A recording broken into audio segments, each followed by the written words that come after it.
from REGEA, together with colleagues from the Celsius initiatives, are basically here to support the entire process and to make transition happen. So we have a tight agenda today. As you can see, first we have the state of play and how to advance in the DH system in the Southeastern Europe, which will be followed by the EU Green Deal on the post-COVID recovery and what is in there for the Celsius cities and related companies. After that, we're going to have a short coffee break, followed by the funding possibility pitches, where we'll have several breakout sessions where you will be able actually to experience and hear more about different funding possibilities. And then, of course, we'll have the conclusions of the day, the summary of the discussion sessions. So morning sessions will be followed by the Q&A, and as Emilia said, please be active in the chat or in the, of course, in trying to talk with us. Not to go into more details because we really have a tight agenda, I'd like to call on Ms. Katrina Folland, who is the coordinator of the Celsius initiative, for the opening remarks. So, Ms. Folland, please.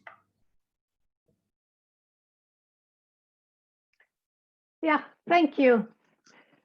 Good morning, ladies and gentlemen, and a warm welcome to 2020 Celsius Summit with the heading Mission Possible.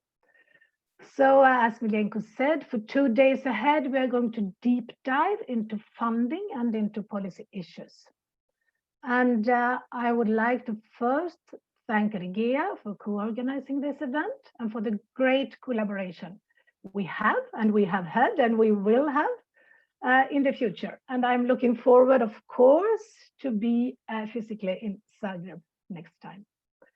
A big hand also to all the other projects which have helped in promotion of this event. And all projects are working on related topics, and you will be able to read about them from a slide in the post, so don't miss that. I would also like to welcome all speakers and participants. We have a great starting field of speakers and an impressive list of participants. We are, for the 2 days, 170 participants from 31 countries, even if I can see in the list that everyone isn't awake yet.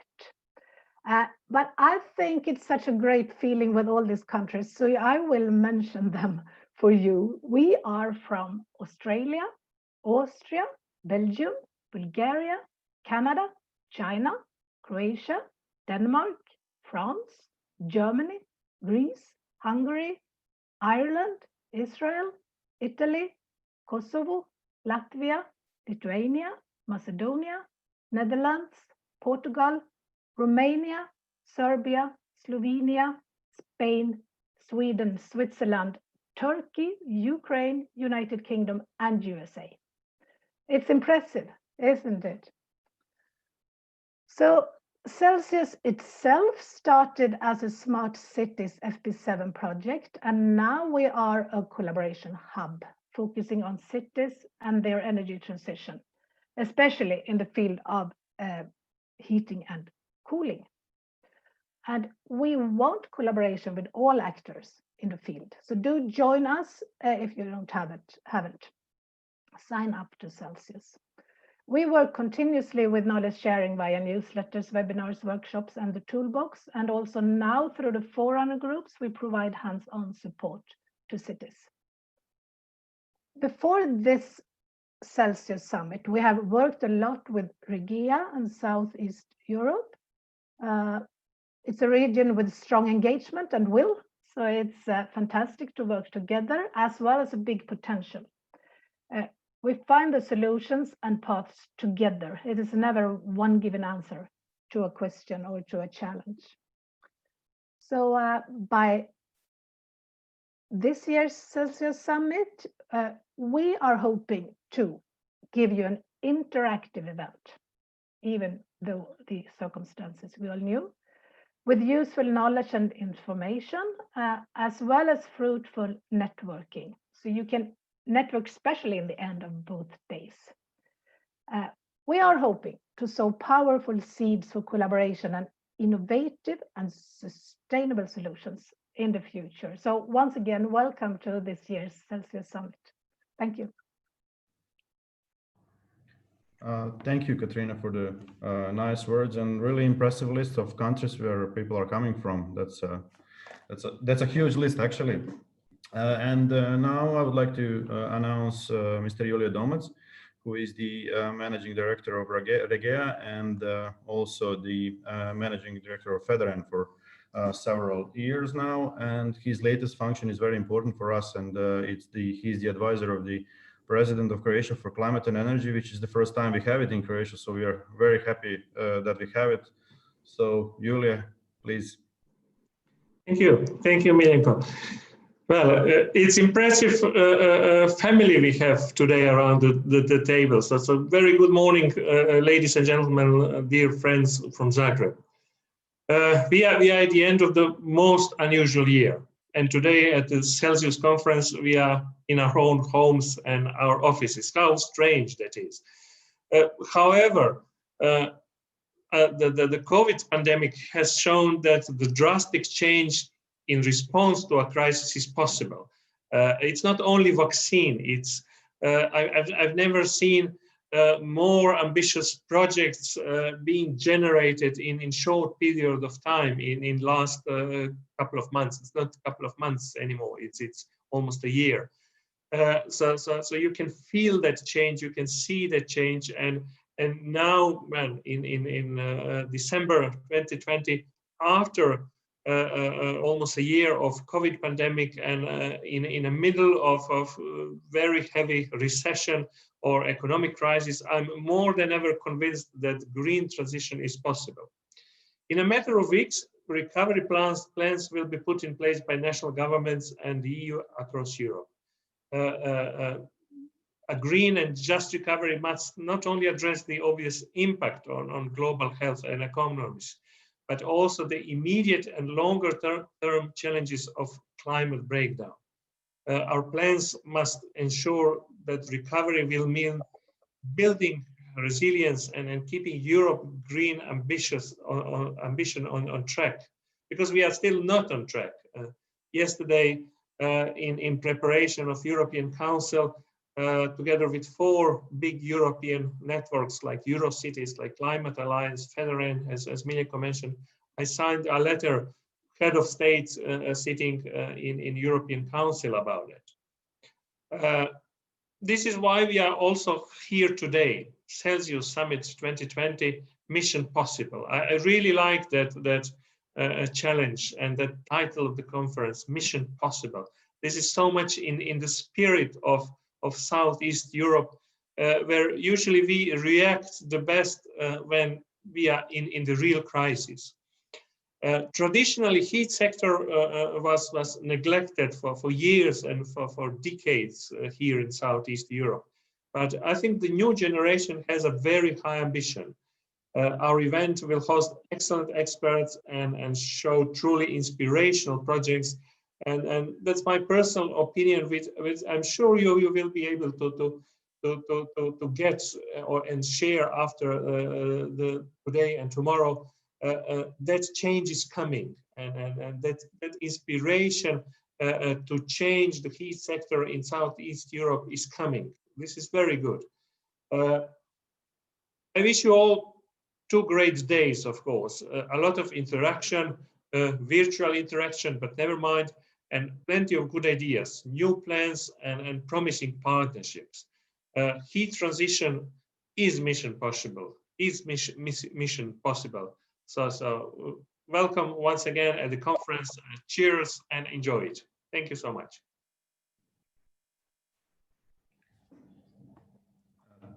I would like to thank Katrina and Julija for the opening remarks and basically setting the scene for both of the days which are in front of us. I believe that everybody around the table, let's call it like that, are in line with the opinion that district heating and cooling can significantly contribute to the decarbonization and the climate change goals. After those opening remarks, we are going to move forward with the state of play and how to advance district heating and cooling in Southeastern Europe. And I would like to call Tatiana Cholia, who is the head of EU Affairs unit in National Electricity Company. And she will be talking to you and guiding us through the Croatian integrated territorial investment experience, and actually getting us a bit deeper into probably one of the biggest projects in the region regarding the district heating, the revamp of the Zagreb district heating system. So Tatiana, please. Hello, everyone. Greetings from Zagreb. First of all, I'm glad to be part of this big event. Basically, in 5 minutes, it's not much time to sum up 4 years of work, but I'll do my best. Basically, ITI mechanism is an integrated territorial investment mechanism introduced in 2014 for the first time. For Croatia, this was additional moment that this was for the first time that Croatia was participating in a 7-year period of financial period.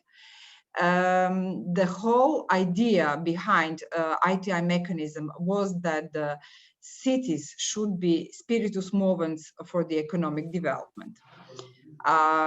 Basically, at the level of the state, it has been decided that we should have like 4 agglomerations around 4 biggest cities. Zagreb, Osijek, Split, and Rijeka, but also 3 additional cities like Pula, Split, and Slavonski Brod. Later on, Karlovac joined in this group of the cities. The whole idea behind agglomeration is to have a kind of a common denominator as far as the territory is concerned, but also development strategies and economic activity, meaning transport, energy,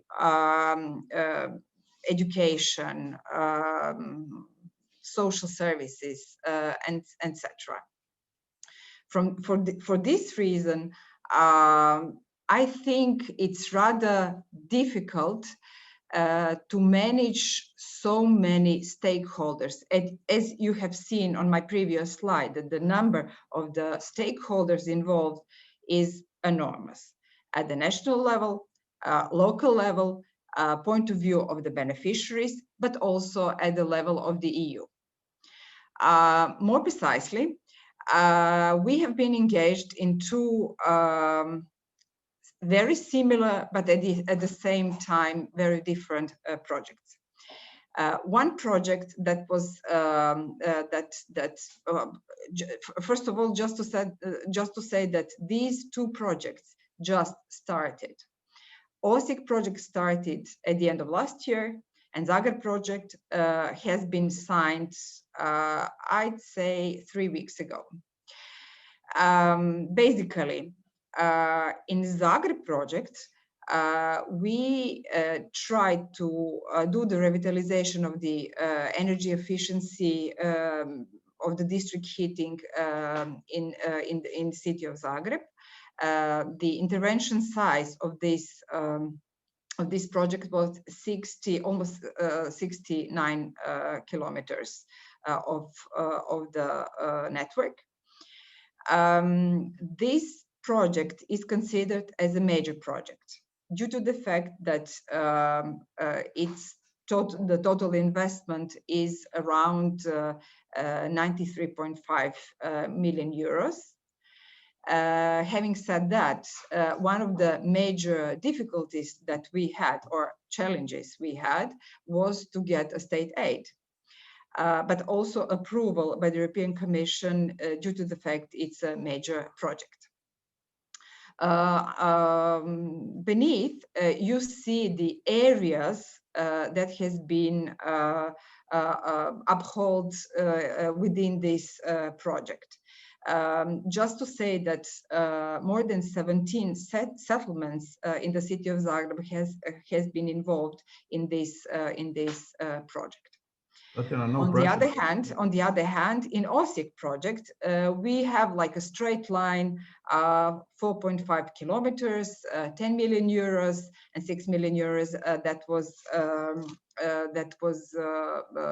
given as a state aid. Can I have the last slide, please? And you have half a minute, maybe a bit less. Yeah, okay.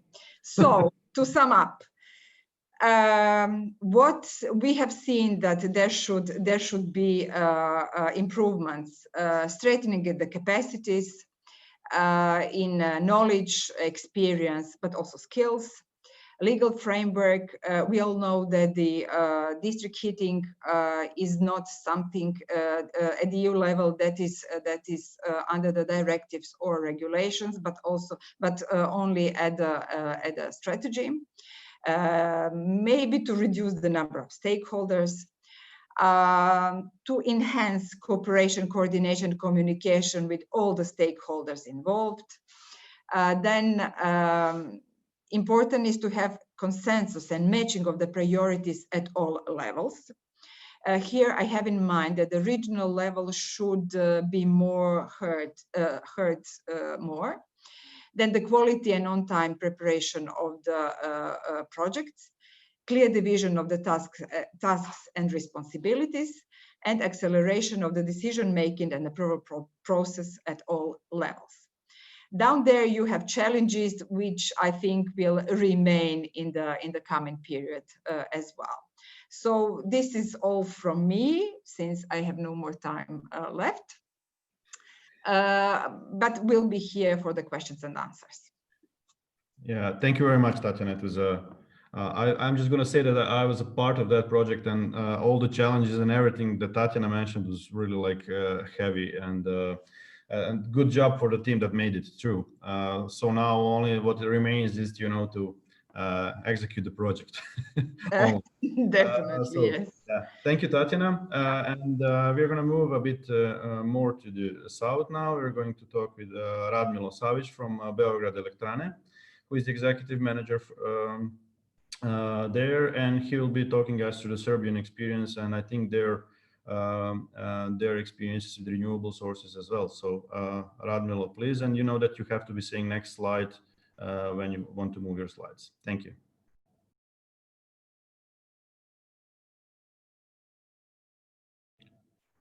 We still don't hear you, so maybe you... Okay, thank you.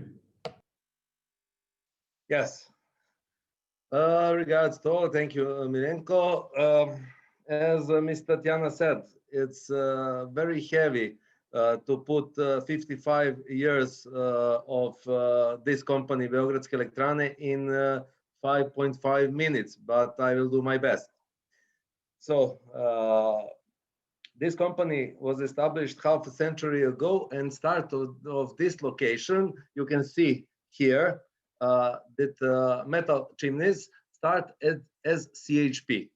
It was a revolution in that time.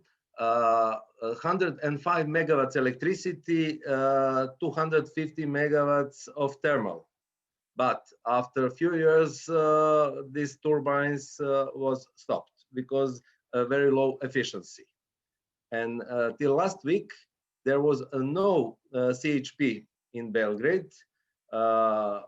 With proud, we can say that 3 days already, we are operating with new small 10 megawatts gas turbine, and we are again producer of electricity.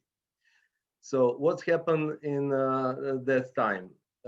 Half a century ago, Belgrade has more than 1,500 local boiler station, mainly operating with coal and heavy fuel oil, mazut.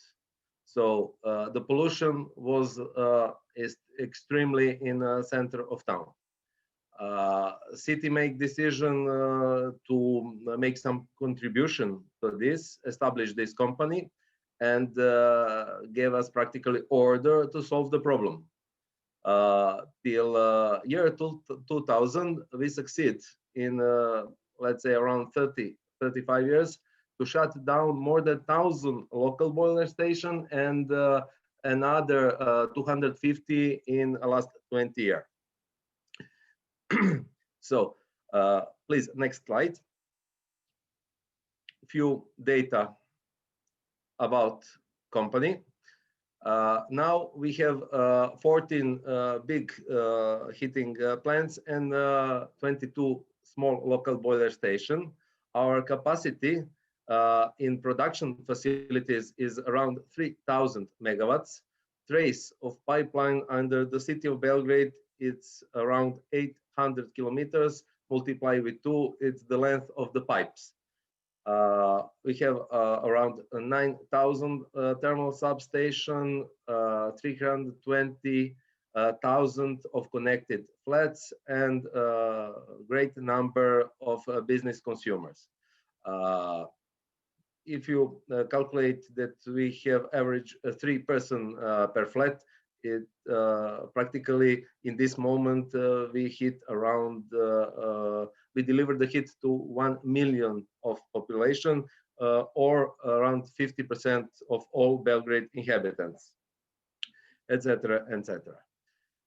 So we cannot shut down all the local boiler station and connect existing consumers and of course some new consumers to existing big toplanas, and we have to find a solution for that in the time with no money for invest. So we introduced biomass, woody biomass, but on a special way. We adjust shape and geometry of biomass to old existing boilers, not reversed.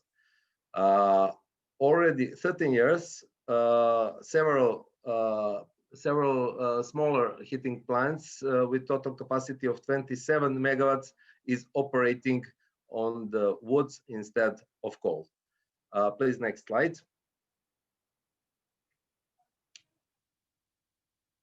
Thank you. You can see on the right side some nice picture of combustion of biomass. Also, we put a lot of efforts to make revitalization of our pipelines. Some photos are also on your screen. And the energy efficiency of production, of distribution, and especially on the consumer side is our goal to reach in the future. Our estimation is that just with the measure of buildings, it means insulation and windows, we can save 1,000 megawatts of capacity and connect another 20 to 25% of buildings in Belgrade to our system with no new heat sources. So, just to tell you that you're 5 minutes past, so if you have more closing remarks. So we are customer-oriented company and thinking a lot about energy efficiency and renewable sources. Thank you for your attention. Thank you, Radmila, for your presentation. And now we are going back to Croatia, where Christian Lovrenčak, who is the managing director of Tehnostan Vukovar, will be telling us more how they basically build up the first solar district heating system in Croatia and what are their plans for the future. And just to remark that this meeting is being recorded, so you will be able to see later on the Celsius webpage. So Christian, please. Hello, everyone. Thank you, Miljenko. On this short presentation, I will try to tell a story how everything started in Vukovar. This project is much smaller than projects that we just have heard from Zagreb, Osijek, and Belgrade. But I will try to make it closer to you how everything started from idea, from scratch, and now we are operating which solar district heating system actually first in Croatia. Next slide, please. When we're speaking about Vukovar, we have to say that, during the Croatian-Serbian war, it was everything crushed just in 20 years. I have to say that we started basically from the zero. Everything was laid down, smashed, and now we can say that today we are operating in 2 district heating systems, separate systems, installed in several photovoltaic fields. About 120 kilowatts have installed. On first slide, you can see that in our district system, we have installed it on the roof. Down there, you can see that we have installed it also on our administrative building. Down there, you can see some electric cars that we are fueling. And if it's a warm, sunny day like it is on this picture, then we have green energy in our electricity in our cars, and we are running on the green energy. Please, next slide. And this is our last project. This is 520 kilowatt in total. And this is a solar thermal power station, which is projected to be even double than this side. But we made this project that it could be finished in a few steps. Actually, on this drawing, on this picture, you can see that we have finished step 1 and step 2, and we are fully prepared for step 3. I hope, if with coronavirus, will everything be okay, that step 3 will be going forward in next March. Also, you can see on our roofs, you can see that's 62 kilowatt of photovoltaics. It has 2 purposes. Purpose 1 is to produce electrical energy for normal operating of heating, district heating. Other purpose is protective purpose, that if grid goes out of the electricity, that automatically we produce its own electricity, and then we cool down our system to avoid some possible disasters. Next slide, please.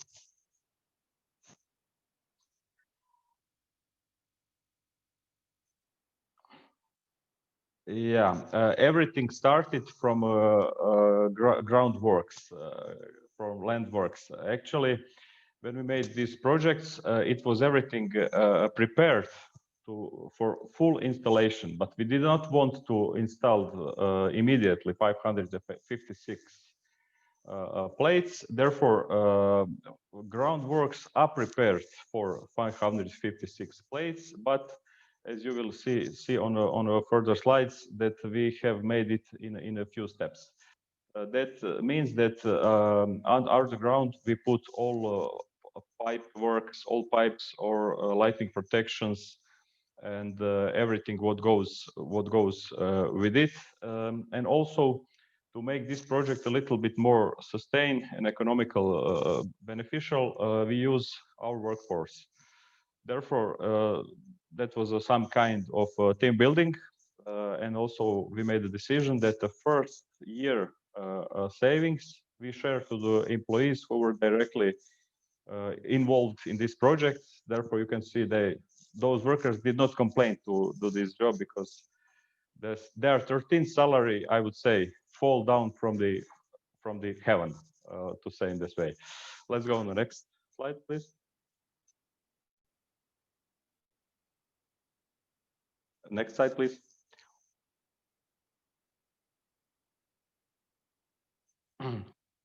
Yes, as you could see from our readings from the year 2019, we were encouraged to go in the second step, because first of all, in the project, we have planned to gain a yearly yield of about 300 megawatt hours, and it was after a few months very clear that we will achieve this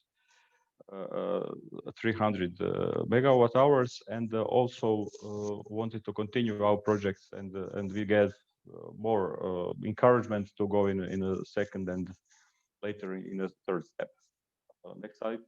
Christian, just to tell you that your 5 minutes is up, but you can have another minute. Yeah, it's almost to the end. That's planned projects for next year. Okay, third step of solar thermal field installation, we reduced a little bit and we will just put 80 plates because nobody knows how this crisis will go on. And we want to upgrade all our photovoltaic systems using modular batteries because now we have enough months that we can make analyze and recalculate how much batteries actually do we need. Also, I would like to say that we are going some projects about heating pumps for district heating systems, and we want to go on for additional electrical vehicles and electrical charging stations. That will be everything for me, and I hope that we will in the future see more and more environmental friendly projects, even bigger than we have here in Vukovar. Thank you. Thank you, Christian. Hvala. Let's move forward to Kristina Ligneron, who is the head of the energy department at IVL, who is going to give us a glimpse of future and how actually they will take us to what they are doing in IVL. So Kristina, please, the floor is yours. Thank you for the nice introduction and for having me here. It has been very nice to hear about all the progression being undertaken in your region. And I'm here to give you some insights on other topics that I work on, but related to district heating. Emilia, can you change it for me? Thank you. So I'm thinking about the future long term. So in 2050, I believe there will be no future damage costs that are not internalized. So we will have some kind of taxation on CO2. I believe we will have a circular economy. That means that we will have lower amounts of waste to incinerate. And we will have a competition for biomass and the residual products generated from such activity. So we will have lower amounts of biomass to incinerate. Next, please. That means that in 2050, we have to think about doing district heating differently than today. So what can we really use for heating? Well, of course, we can use solar, geothermal, wind, and waste heat.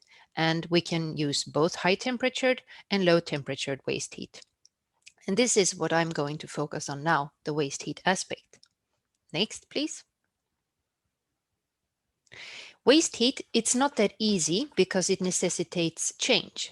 For example, you will have to combine local and many heat sources into your system. You will have to start focusing on distribution in many places for many districts versus central production and distribution from one part in your system.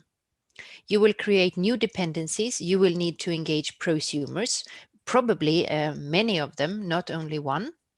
And you will have new boundary conditions. That means that perhaps you will have to go into the building of the prosumer to recover the waste heat, or you will have to start delivering heat at the apartment door, not in the basement of a building.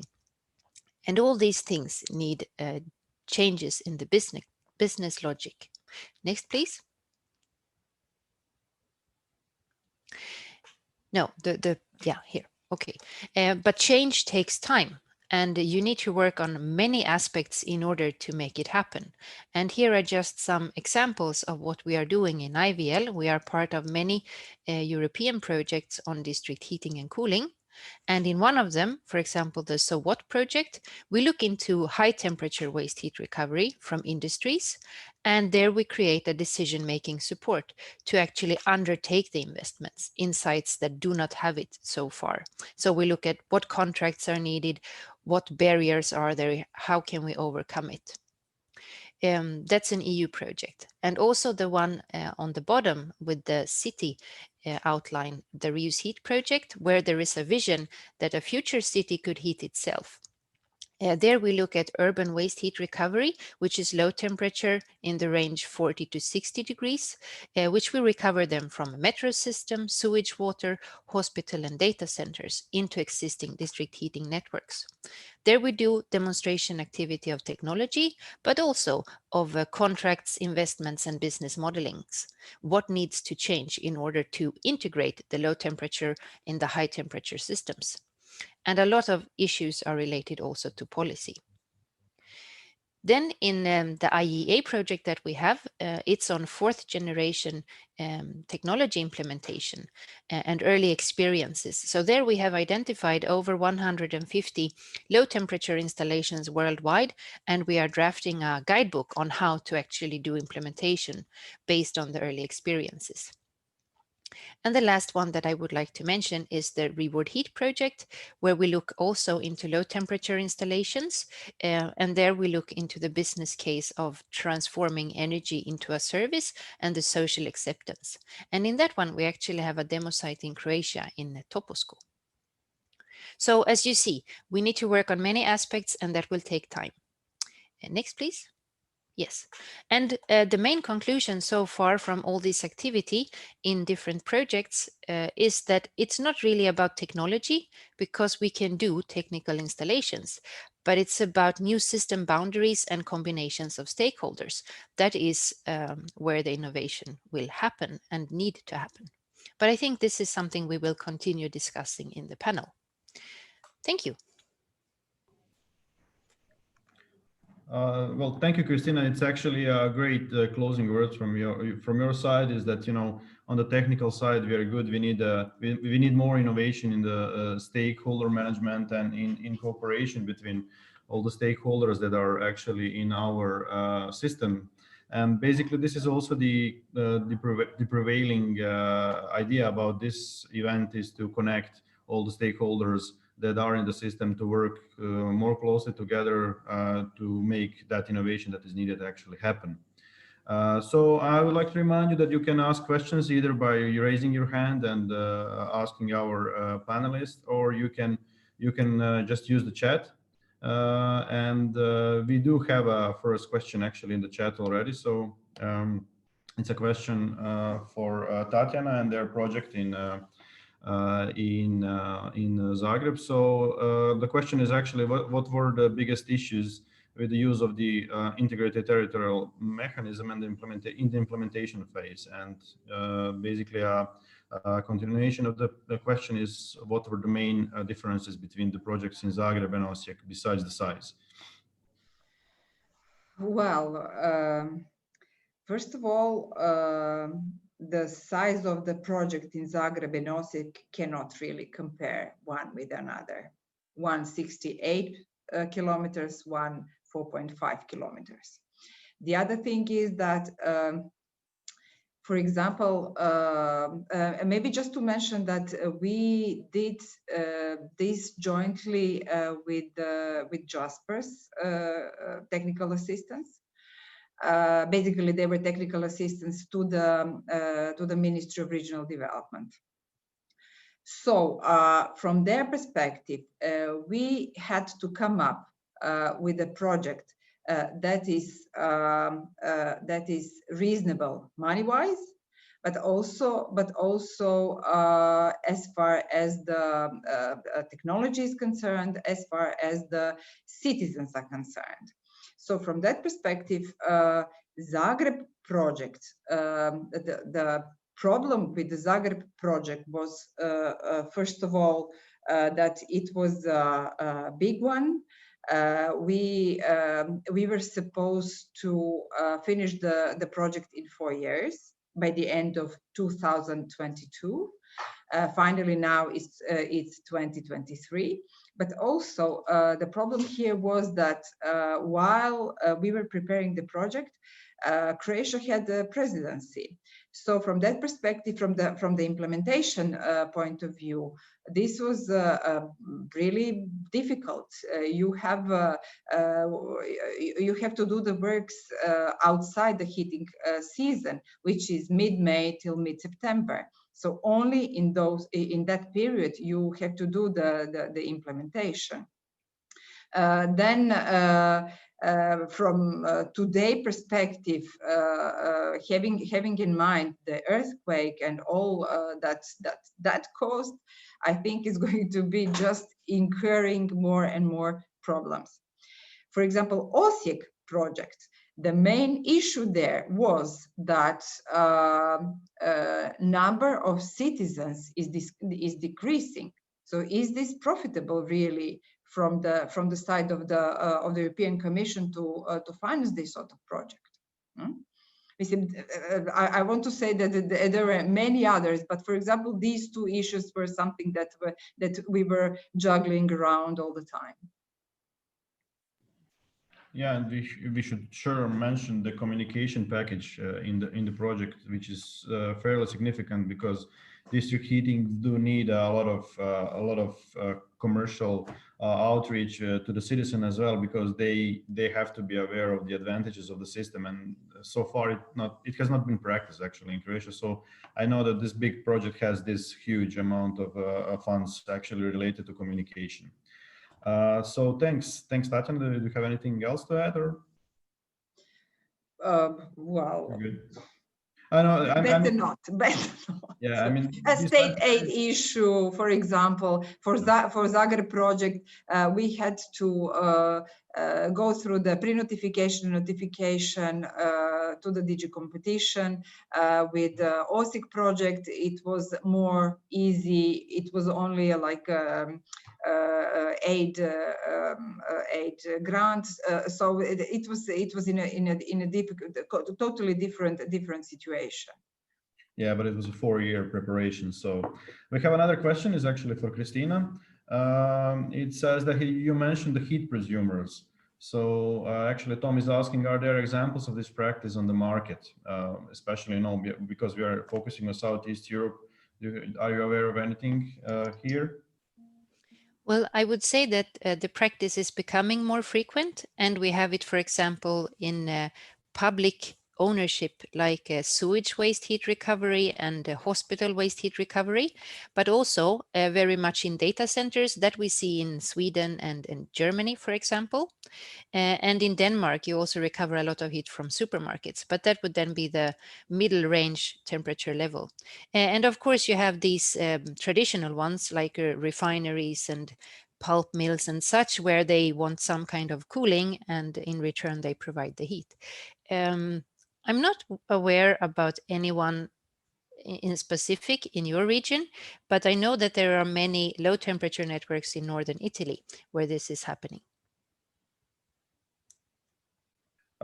You've seen the projects, Christina, and do you have any recommendations for HEP and their projects in relation to more development and more future developments? I mean, it works for everybody on the panel. If you could comment on each other's projects and some quick hacks or something like that. So I don't think I got your question now. I'm sorry.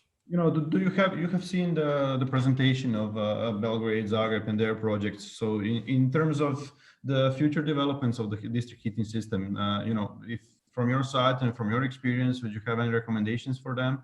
Yeah. Okay. So I have this odd detail that I'm an economist, so I'm not an engineer.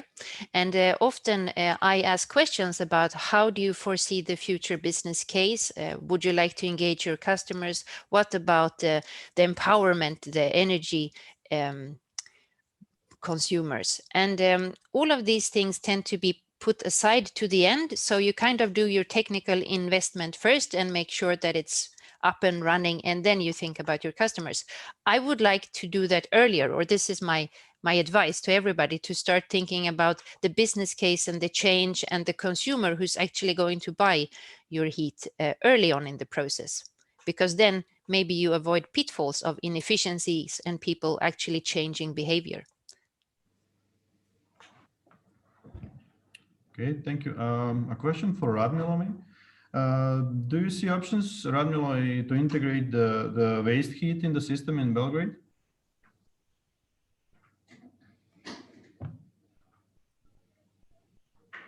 I think you're muted, Radmila. Yeah, now it's okay, sorry. One very interesting project is ongoing. It's waste incineration. Belgrade, as I said, has 2 million of inhabitants and really a lot of garbage per day. So near the Belgrade, we have one big deponey, and now in construction phase is waste incineration plant, and also 10 kilometer of pipeline to the nearest heat source. So we expect at least 70 megawatts constantly of thermal energy, hopefully less than 2 years when the plant start its production.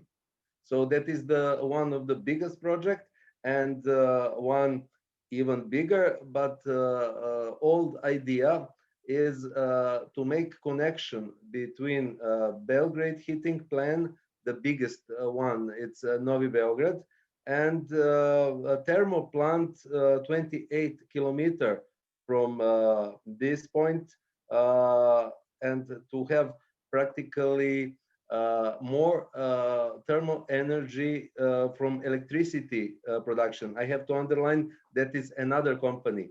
Beogradske elektrane is just district heating company, and state-owned EPS is company with electricity production and distribution. So that is, thank you for this nice question. This is really two big projects. 70 megawatts from waste incineration, and in final phase, I think 600 megawatts from thermal power, from electricity power plant. Yeah, that's impressive, Radmila. Thank you very much. And we have a question to Christina that is actually related to the waste heat. It's from Jure Čizman, and he asks, in your experience, who are the main actors that enable waste heat recovery projects to be implemented in practice? Okay, so we have seen that there is one big thing that is the biggest barrier for this kind of investment, and it is the risk that the heat source will go out of business or somehow move. Yeah, and that is a big risk for district heating companies. We made a study of all Swedish undertakings from 1974 together with Professor Sven Werner, and we identified that this risk was really not so big. The closure risk was very limited. And then we were looking into other barriers. Why does this then not happen on a larger scale if the risk of the heat source is limited, its termination? And then we identified that it must be the industry that comes and is interested, because it is outside of their core business, and if they are going to engage in this, they need to be interested in actually understanding when is the heat of value for the district heating company, what should I provide when, and what happens if I don't provide it. And in all the cases that we have seen where the district company has initiated the discussion, it has been a big uphill. It's much smoother if it's from the beginning an interest from both parties. Thank you, Christina, for the answer. I mean, we are very spot on with the agenda. So the only person we haven't heard from in the discussion is Christian. So, and I think that I kind of interrupted you in finishing your presentation. So I would like to give you your final remarks on your project and the future developments, Christian. Thanks. Thank you, Miljenko.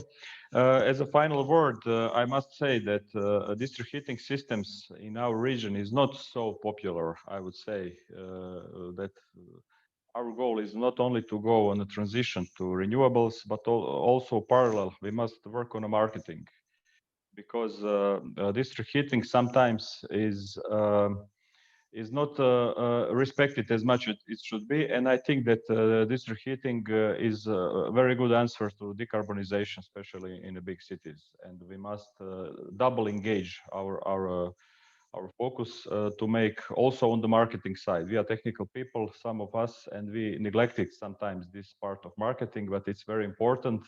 And if we don't do this business, always someone will enable, as one participant said, some good projects because of a lack of knowledge. Well, yeah, that's a very nice closing for this panel. So thank you, Christian. Thank you all the panelists, and we are going to move now to our next session. And next section is actually a really hot topic. Currently, it's about the EU Green Deal and the post-COVID recovery. And here we are going to really have a great combination of experts coming from the Commission, from the DG Energy, then bringing us to the city's perspective, and also we'll have a flavor of the district heating companies and how are they thinking to usage of the Green Deal and post-recovery funds. So we're going to get a good framework on the policy and on the funding. And actually, I would like to ask our first panelist, Mr. Goldstein, who is the Energy Efficiency Advisor to the Commissioner Simpson. And he's going to basically walk us through the different aspects of the policy framework, financing options, and other essential for success, such as communication, etc. So, Carlos, please, the floor is yours. Thank you very much, and good morning to everybody. It's a pleasure to be here speaking in front of so many different background people. We have engineers, we have stakeholders, we have lobby people, we have the whole mix. So to paraphrase a little bit, the good old known saying about the renovation wave, Rome was not insulated in a day.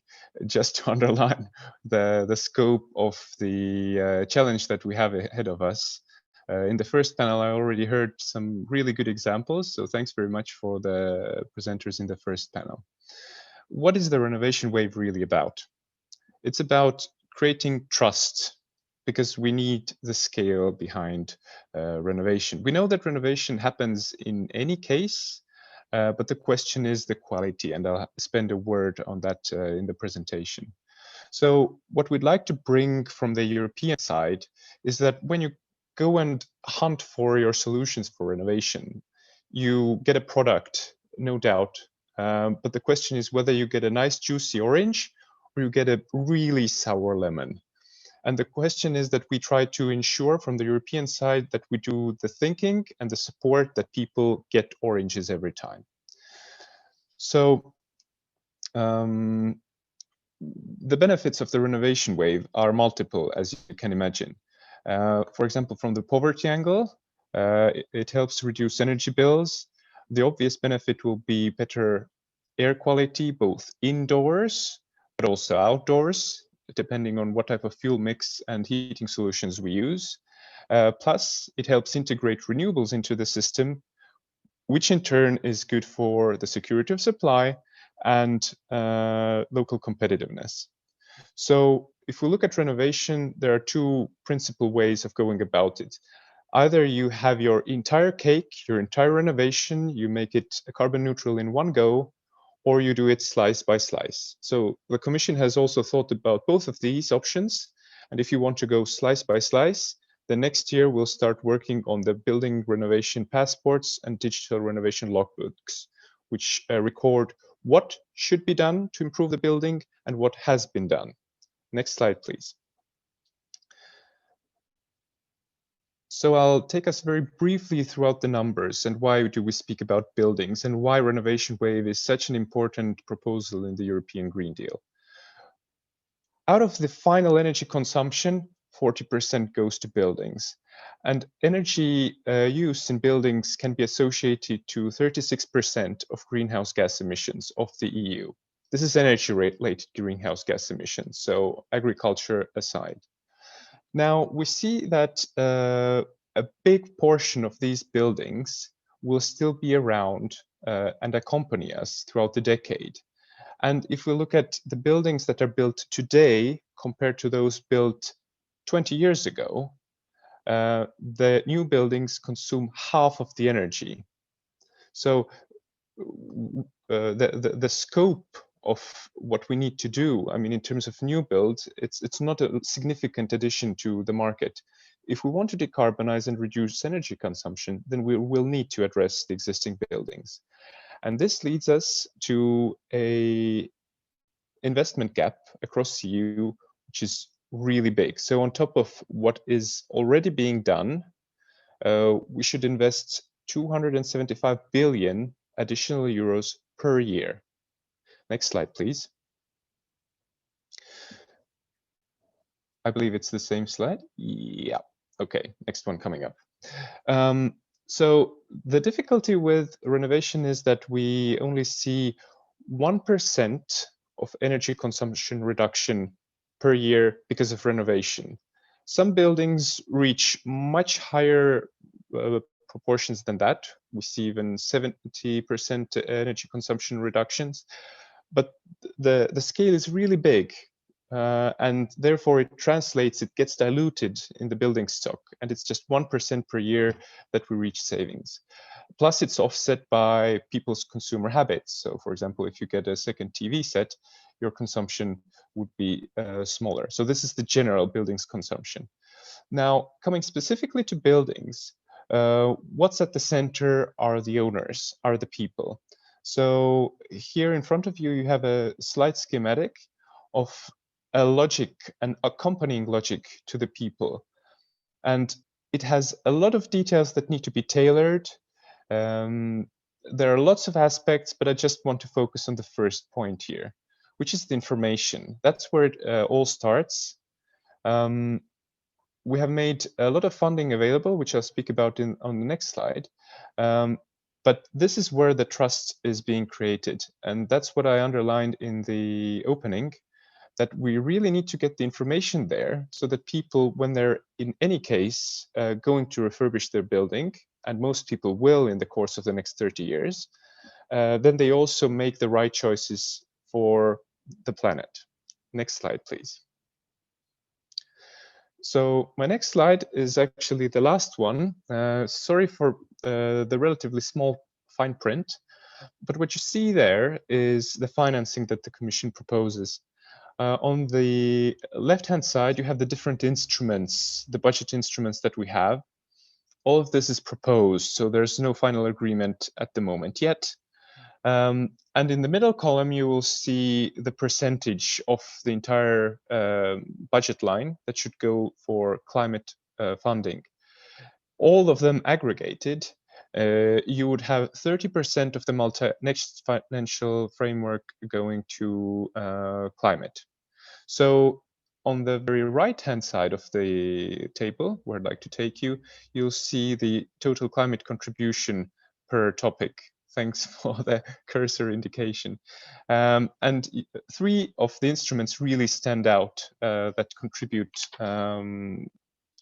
a big part, basically half of the funds.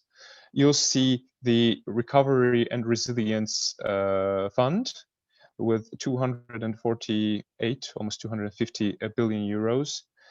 This is an important one because, first of all, it's time limited. So by 30 April of next year, member states are supposed to submit their plans, how to spend their money. The Commission will look at it, and renovation is one priority that will get the boxes ticked. Second big instrument is the Common Agricultural Policy Fund. I assume there will be less renovation-related activities there, but because of the sheer size of the instrument, it's going to be significant. And the third element, which has been also historically the greatest contribution to urban decarbonization, is the ERDF, top fifth European Regional Development Fund. Again, you have a lot of money there, and it's made available, basically tailor-made for member states' use for decarbonizing the energy system. I'd like to close here. Thanks very much, and looking forward to the good discussion, questions and answers. Yeah, thank you, Carlos, for this very nice introduction to the topic. And we have heard a few words that we have heard earlier today as well, the necessity of information and communication between the stakeholders. And I think that representatives of the cities already know, but it was stressed by you again from the perspective of the finance, how important are actually the recovery and the resilience plans and the ERDF for them, and that they should actually have a say in the programming for the next programming period. So thank you again. And now moving to the city's perspective, Ivan Ivankovic, who is the head of energy of climate and of energy and climate department in the city of Zagreb, will give us a bit of Zagreb's perspective and see how it relates to what you have been saying to us, Carlos. So Ivan, the floor is yours. Hello, everyone. Thanks, Miljenko. A bit of a Hollywood magic behind me. It's usually gray and rainy now, but here's a picture of sunny Zagreb's scenery behind me. So in quick 5 minutes, just to give you a brief overview of the city's energy and climate policy and linking it with the upcoming EU 2021-2027 funding opportunities. Next slide, please. Just a quick few seconds overview. So the city of Zagreb is the capital of Croatia. We are currently above 800,000 by the latest projections from 2017 of inhabitants. We are at around 640 square kilometers, and it's basically the primary economic and developmental hub of the whole of Croatia. So with that in mind, just because of the scale and the importance of the city of Zagreb, next slide, please. The main outlook that we currently have that I would like to point out in this brief presentation and of course expand during the discussion is the so-called where we are today and what's our outlook for 2030 and 2050. So the current situation regarding the actual 2030 goals that are currently in force is, of course, the 40% greenhouse gas emissions reduction. City of Zagreb is basically one of the first cities that has signed the Covenant of Mayors framework, and we have been developing all our policy within that framework. As it currently stands, we have developed our SECAP. We have basically all the necessary, let's say, ingredients. Unfortunately, that is now out of its way out. Of course, when you look at the updated goals for 2030, which we expect to be soon,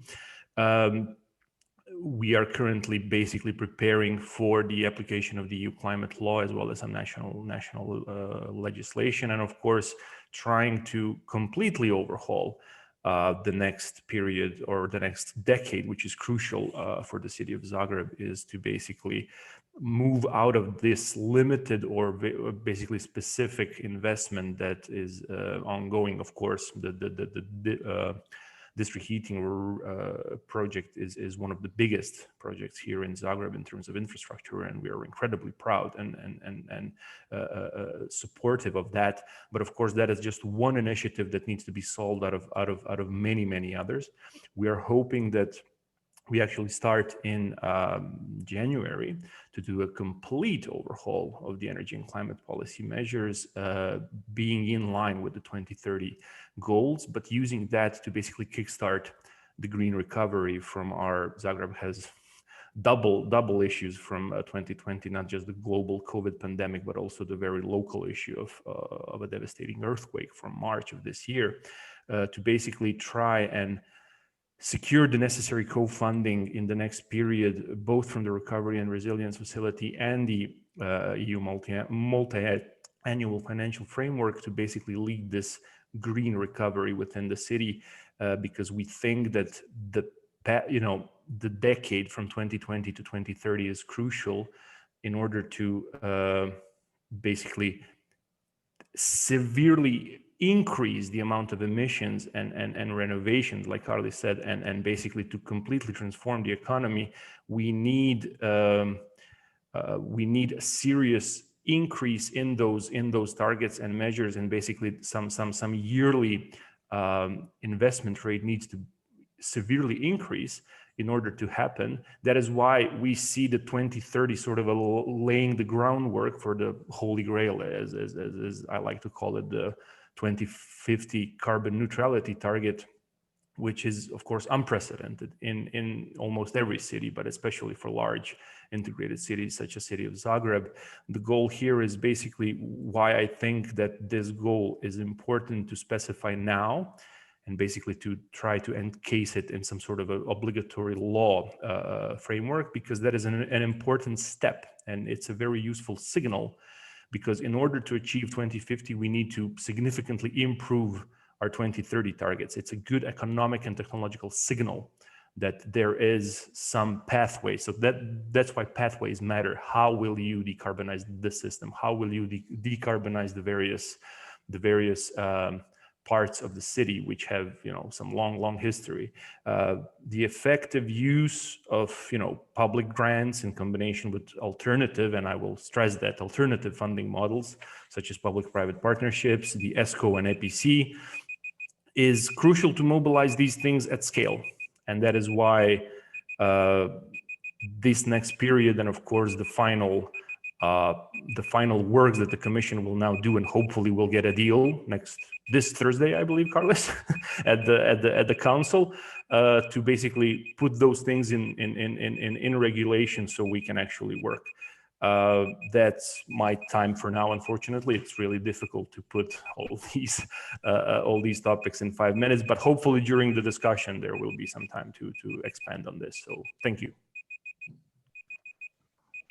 Thanks, Ivan. I thought that somebody's, oven going, being over with some meal, but that's your stopwatch, yes. So, and thanks for introducing us with the Zagreb issues. And I would just stress what you already mentioned is that Zagreb has a unique opportunity to combine the efforts in the post-earthquake recovery with the energy transition and make a synergy out of that. And we have some nice and interesting projects in there that we are working on together, actually.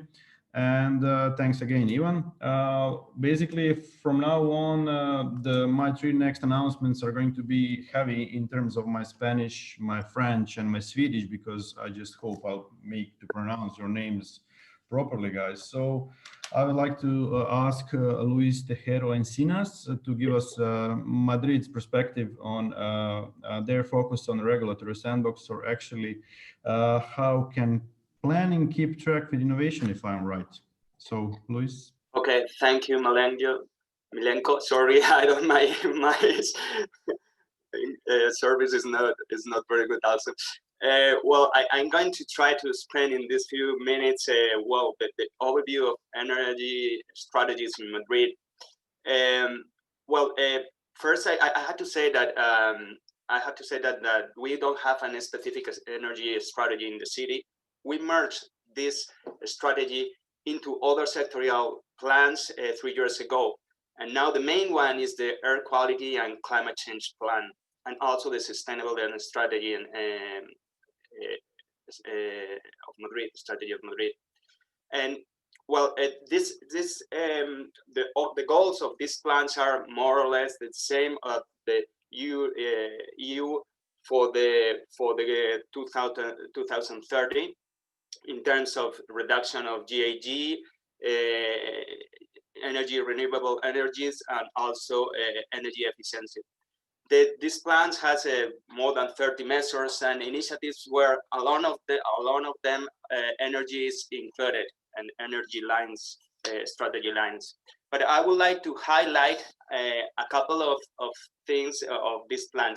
One is that we are very interested in develop all this potential energy that are within the cities, like waste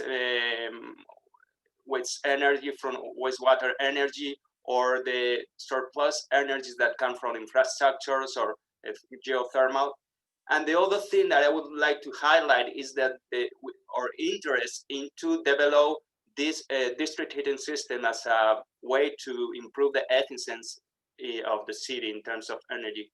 Next slide, please. Next one. Thank you. Well, as a tool to follow up how the situation is evolving, each year we launch this. We do each year an inventory of greenhouse emissions and also pollutants, and an energy balance of the city. So we can know how the energy is consumed in the city, which are the main sector of the city that consume that energy, which resources are we using in the city. And as you can see, and it is a bit different from European figures, more than half of the energy consumption in the city of Madrid is coming from the residential sector, from residential, commercial, and institutional sector. And it is completely connected with the GHG emissions that also more than half comes from that sector, from buildings. Next one, please. But now we are facing another challenge, which is to be a climate neutral city by 2050. And we are embracing the goals or the ambition of the Green Deal. And now these days are working on this roadmap. And now I'm showing you here a couple of charts that this represent the reductions of emissions by main levers that we have to do in here in this chart. We have on the left side the residential sector, and the right side, sorry, the service sector. Sorry, the labels are in Spanish. I couldn't have time to change it. But what we can see here is that transformation of the city in terms of energy and emissions is going to rely mainly in the electrification of the city, in the electric system. That is true that that mix of electricity is not depending really much on the city. It's more on the state. And well, the second lever that we have to push, we have to promote to reduce the emission is the change, the transformation of heat systems in the city. You can see here in the second column, red column by the left. Well, we have to change these heat systems in the city in two ways. Of course, one is going to be changed into heat pumps, I mean, to electrification. But the other way, and as a transitional period, we want to change in a more efficient systems. And there is where the role of district heating is important. Next slide, please. Yes. But well, I want also to highlight that this transformation of the city, as Carlos is telling us, is not just going to the focus of emissions and to this I don't know how to say, this point to add on the points. It is a transformation of the citizenship and a transformation of the city itself. And we have to promote different ways of relationship between private and public sector, to change regulatory, to change the way of living even in the cities. In that sense, we are participating. We are one of the cities that has been selected for the deep demonstrations project of climate kit. And well, under this umbrella of this project, we are trying to develop this different experience. And one of this is related to district heating and also to the regulatory changes that we need for the city. In the next year, there's going to be a huge urban development in the north of the city, and the private promoter is considering to deploy a district heating in that area. And but there are many regulatory barriers that they have to cope, and there's no time to change this regulatory structure that we have in the city. So we have established a relationship between this private promoter, and the municipality, and working like an experiment, make a space where the regulatory are going to be a little bit different, like a bank test, and try to develop these experimental regulatory tools in order to speed up the process. And if the results are good, then start to change the main regulatory core. So this is what it means, this sandbox, this space, this period of time that we are going to make some exceptions in regulatory to try to test well, some other figures and other ways to improve or to push or to promote these district heating systems in this new development. That's all from my side. I wait for you in the discussion. Thank you very much. Thank you, Luis, for leading us through this. I would say this is a challenge for I would say for every city to these regulatory changes and the changes needed in the regulation and the policy to actually run the energy efficiency projects, among them also the district heating ones. So our next presenter is Jackie Collin. She's the project manager for the DHC Eurometropolis of Strasbourg, and she's gonna lead us through what Strasbourg is doing into their planning and how Strasbourg will actually look in 2050 in terms of the energy master plan. But she also has some interesting things to say about the utilization of deep geothermal energy, which could into district heating systems, which could be of interest to several partners here that I know. So Zagreb, Karlovac, take a closer look. So Jackie, please. Hello, good morning, everyone.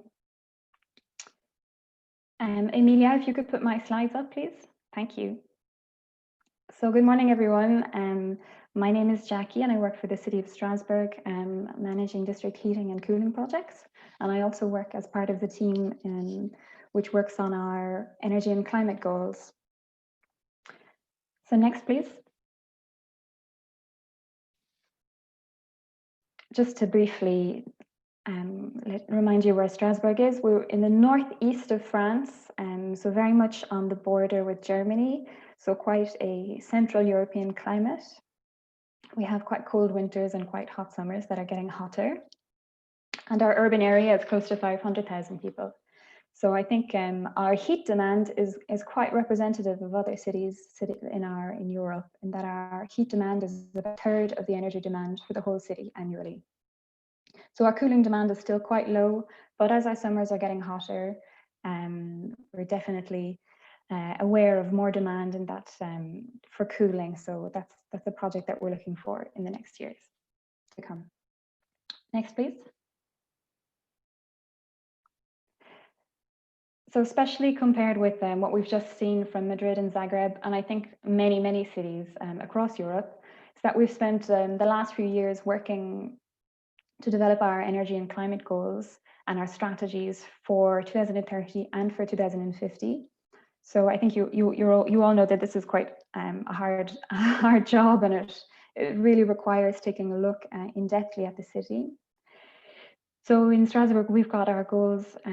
Our most recent goals were set in 2019, and we have set the goals for 40% renewable energy in 2030 and 100% renewable energy in 2050. So these are quite strong goals. Next, please. And through these energy and climate goals and this master plan, we've really been able to identify where we need to act in Strasbourg, which is obviously the goal of these projects. So as you can see here on the left, that's our current situation. And on the right is where we need to get in 2050. So we know we need a really massive drop in energy consumption to be able to attain these goals. So more than 50% drop in energy consumption. And this has helped us set up a plan for how many square meters of buildings we need to renovate annually, etc. So we've been able to work on a framework to get there. We need to really hugely increase the renewable energies that are produced locally. So today we really only have hydroelectricity that's produced thanks to the centrals on the Rhine, but we really need to massively develop our other renewable energies. And we also know that based on the limited size of our city, if we want to achieve 100% renewable energies, we're always going to have to import renewable energies from local areas. And that requires a bit of thought about how to do this in a way that's good energetically and I suppose ethically as well. Next, please.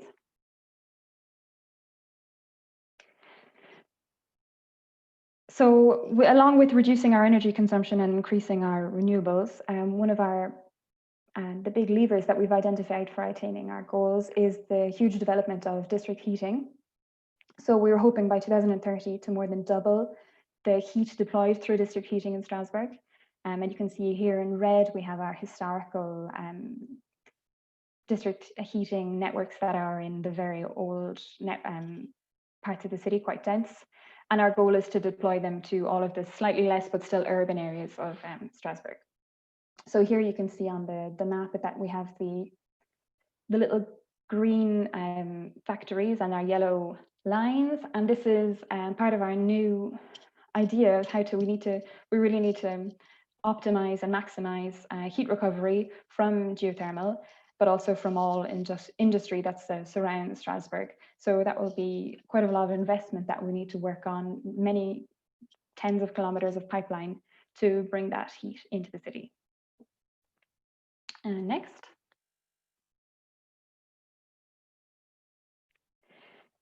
So I suppose to round up, I think that in Strasbourg, we have our ambitious goals, but in some ways we are much like all of the Europeans working together in that we have identified what we need to do. We have our goals, we have our fields that we need to prioritize, and we have a lot of ambition locally. And the next big step is to try and put it into place. And we have some issues that are blocking that, and I think we'll discuss that all together in the panel coming up shortly. But just the main ones that come to mind for us is, first of all, is investment. We know very well that we need to invest tens, if not hundreds of millions of euro into achieving these goals. And where should that money come from? Should it be public, private? Should it be considered the cost of the energy transition, or should we be looking for returns on investment? So that's always an issue, especially when we have renewable energies that need to be considered competitive compared to fossil fuels. Governance is an issue. Here we have many different levels of government, from local to regional and national, and sometimes a bit of contradiction between national or European goals that then have to be put into place by local actors, which can sometimes be difficult. And stakeholders being, of course, all of the private bodies that are working in our territory, and also, of course, just regular citizens and their role in this. Conflicting goals and priorities. For me, this one is important. When only think about, and other speakers have mentioned it, is we need to reduce our waste production, and we need to reduce our heat. We need to improve our efficiency in our industries. And is that compatible with electricity production and heat recovery? So we do need to think about those strategies for very long-term sustainable solutions. And research and development, for me, that's for innovative projects, yes, but also just for regular projects or things that we see that do work in other cities, because we have a wonderful European collaboration through projects like Celsius, where we know solutions that do work. Technology isn't really the issue, as someone said earlier. We know what needs to be done, but how do we go about doing it? How do we get staff? How do we get investment? And who needs to put these projects into place? So just a couple of ideas for discussion later. So thank you. Yeah, thank you very much, Jackie. That was really interesting from your side. And now, in terms of time, we are a bit behind our schedule, so we should move forward. And I would like to call Lars Holmqvist, I hope my pronunciation was at least close, to basically talk us through the most advanced systems and how their plans are related to the EU Green Deal, Recovery Fund taxonomy, and all the other policy-related issues. So Lars, please. Thank you very much. Well, 5 minutes is short, so let's jump into the presentation. Could I have the next slide, please? This is my favorite picture of a city. It's not a messy picture, as some people say. It's an illustration of a mess, rather, because there's a lot of things going on in our city and in most cities. And as a whole, you can't really call it sustainable yet. But our mission as a utility is to a large extent to try to make the whole of the system more sustainable by using all the losses of materials and energy streams from industries, from citizens, from transport, and using our infrastructure, district heating, electricity, gas, etc., in order to make the whole picture less energy intensive by reusing as much stuff and as much energy as possible. I like to call it urban metabolism, phrase I picked up somewhere. if we take next slide, thank you. The district heating system has been a major part in helping us develop this quite resource efficient system in Gothenburg. So in contrast to the graphs we've seen previously, the greenhouse gas emissions from buildings in Gothenburg is not 50 or 30%, it's more like 1% or something, because so much of the district heating, which covers almost all buildings in the city, are based on recovered energy and to some extent from biomass. And within 4 years' time now, I think we will have a completely fossil-free system in Gothenburg, which we're quite proud of. And we can see from the picture, which illustrates the amount of district heating that we produced and the energy mix, how it's been changed over the years. You can see how district heating has helped us tackle a lot of problems during the way. First, it started out like a way of using the waste heat from electricity production. It helped us to reduce oil dependency. It helped us to increase air quality by switching from oil and from coal. And it also now is helping us tackle the climate issue by reducing fossil fuels and eliminating them soon. And also, as a more and more important issue, to harness the volatile power system that we're all building with much more PV and wind, which creates a need for stabilization. I think the most important challenge for Gothenburg now and many Swedish cities is the electricity infrastructure to have the limited capacity to cover for all the increasing need of electricity for other things like transport and for growing cities. So we need to use our electricity wisely, which is not for heating, because there are other things that we can do to heat our buildings. Next slide, please. Some of the future challenges and possibilities and hopes for the future, from my perspective, would be that we can make our district heating system climate positive by introducing bioenergy CCS. We're using something like 20% biomass residuals from the forestry industry, which produce renewable CO2 emissions. But if we can capture those, we can have negative CO2 emissions from the district heating system. We're not leaders in this in Sweden or other cities before us, but since we have so much other industry, 2 refineries, for example, in the city, within city limits, together with those, we can have a very nice project that could make Gothenburg as a whole climate carbon sink, not only climate neutral, but it's carbon sink by capturing both fossil and renewable emissions within a decade's time or so. I also think we need to reduce what I call the urban metabolism, and this is where renovation comes in, because we strive to reduce the losses in all the industries and all our consumption patterns, etc., etc. And then we will have less waste heat, of course. So we need to build better buildings and to renovate the buildings we have in order to balance and create a more resilient city with less metabolism, as I say. And we do need to make more electricity available where it's needed to resolve the issues of transport and industry that we need electricity. So we don't need really more electricity for heating. 2 slides, please. Next. So the Green Deal, how can that help us? I think one thing is to help us support those major investments that we can't do ourselves. We must do it with, I think, public funding, and we need to do it collaborating with all the other stakeholders in the city in order to build the CCS infrastructure, I think. And I think hydrogen will play an important role in this, even if I can't elaborate right now. I think the Green Deal will need to secure the long time, preferably high carbon price, because I think that would be the main driver for stability for all Europe and eventually the whole world to have all this more secure to decrease the risk and all these things.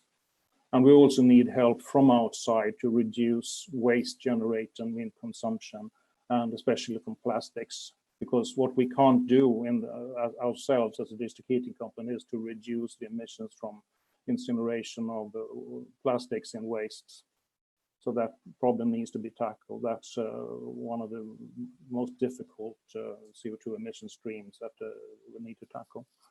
And one last slide, please.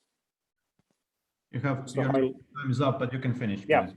I need to stress that all these EU emissions, Green Deal and more, also can create problems while preventing goal conflicts.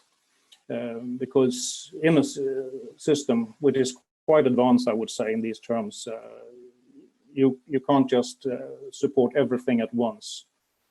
Two of the main themes of Green Deal, as I see it, is circularity, which is very fine and very much in line with how we think, but also electrification, including heating, which is our main competitors and which is a threat to the security of supply and the electrification of the transport sector in Sweden. So that makes it more difficult for us to put our strategies in place, for one instance.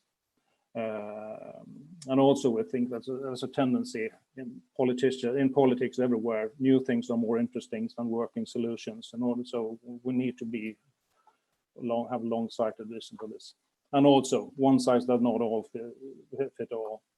Things like the taxonomy, where everything is, where you put one standard throughout all Europe, can create great problems for us. And one of the largest problems is how bioenergy is regarded in most, especially in the taxonomy now, but also in other discussions. So that need to be understood from a EU perspective in order for us to succeed. Thank you. Thank you very much, Lars. That was very interesting from your side. We are quite off the agenda, but this was really interesting stuff to listen to. And I think there are a lot of questions. One actually coming from my side to a bit of spark the debate, probably. We have seen the needs of the cities and the district companies as well from one side, and basically the actions they want to take. And Carlos has told us that there will be funding available for a lot of things. So my question basically to everybody on the panel, but maybe Carlos first, is like, what is the secret ingredient? Can the district heating be a part of the solution in the future for decarbonization? Of course it can. In a one sentence, but I mean, if we speak about the energy system decarbonization or the European Green Deal goals, there are two main pillars. One of them is this fuel switch. So decarbonization of the energy delivered to buildings and their energy use. And this we have heard many great presentations about today. There are ways, there are trade-offs. And I think that the great question will be, what is the most suitable alternative profiles? So we've heard that in cities it can be district heating, sure, but that's a means to transfer thermal energy. So how do you create or generate the heat? And I think that's then the second question. And I really liked the discussion today where we really started peeling the onion, looking at first what's locally available, locally relevant, and then also bringing into the picture that, for example, in Strasbourg, if you need to import some sort of renewables, how and from where? Is it just from the vicinity, or do we speak global markets for potential renewable energy sources? So, I mean, that's a big question already, if I bounce it back to you or the panelists.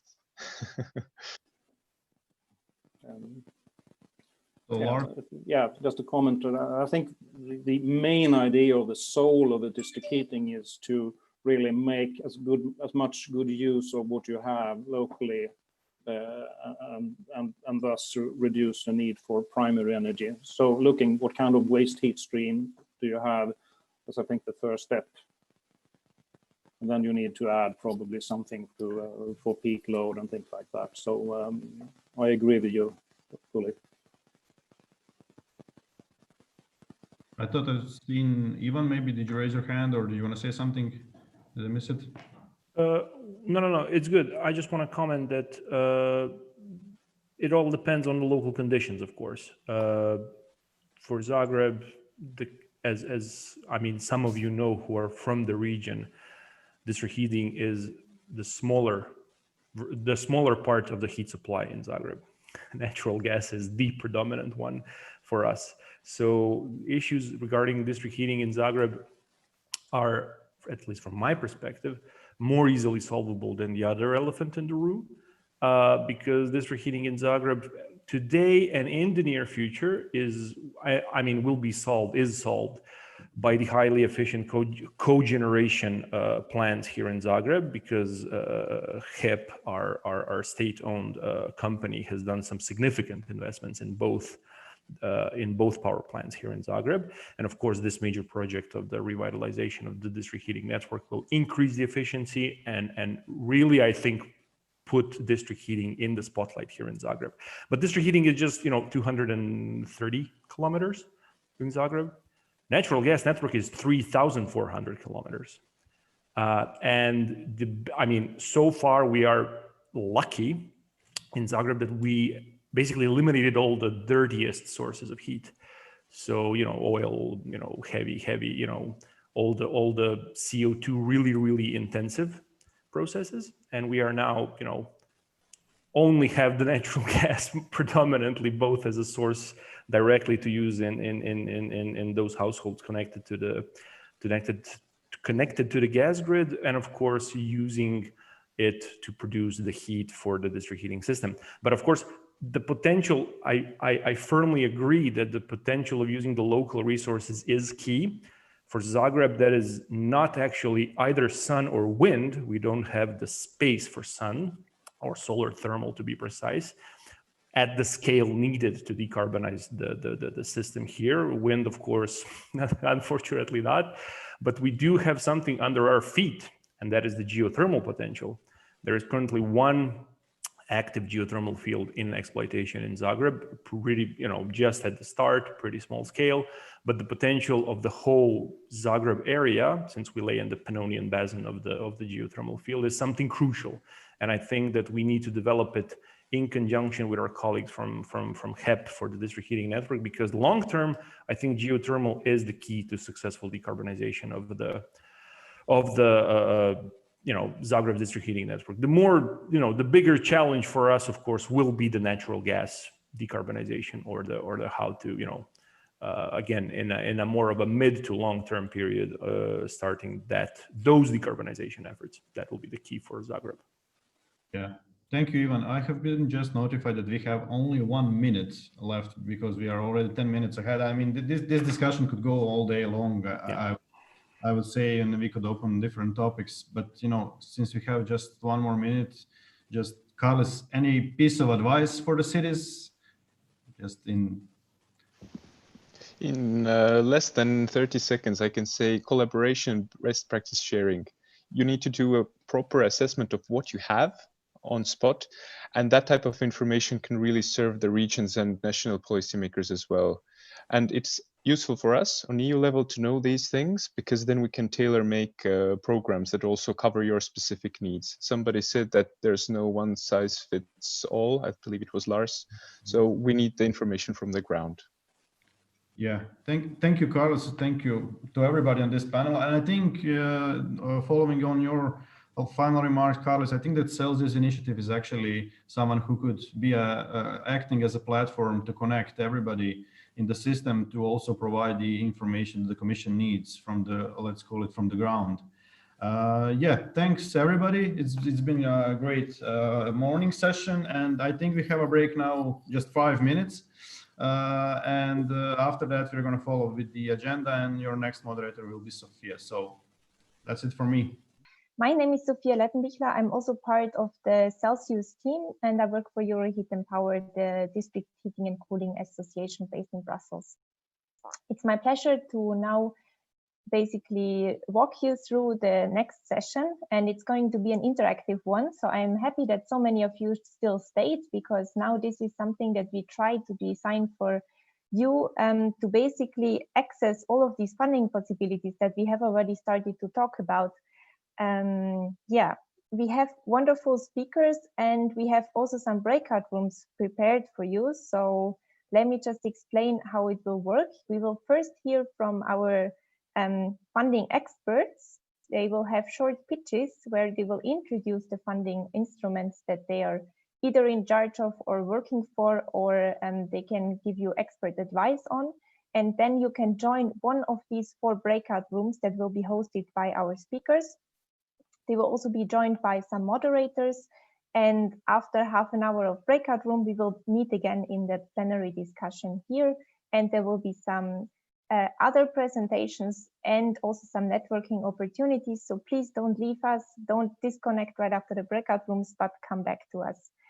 Yes, that was it from my side. Why are we looking at funding possibilities and especially public funding opportunities? We have already heard extensively about the coronavirus crisis and that we cannot unfortunately be in Croatia right now as we would have liked to be, but the coronavirus crisis also has other implications for our sector. And for example, one of them is that currently the investments in energy funding have gone down 20% compared to last year, which is of course rather unfortunate given that we are in a pretty urgent crisis situation with climate change and the heat transition still lagging behind. So I'm very pleased that we have now this opportunity to introduce you these funding possibilities. And the first speaker who I would like to ask to share his camera with us and also unmute himself is Michael Hübner from the Federal Ministry of the Republic of Austria. It's the Federal Ministry of Climate Action, Environment, Energy, Mobility, Innovation and Technology.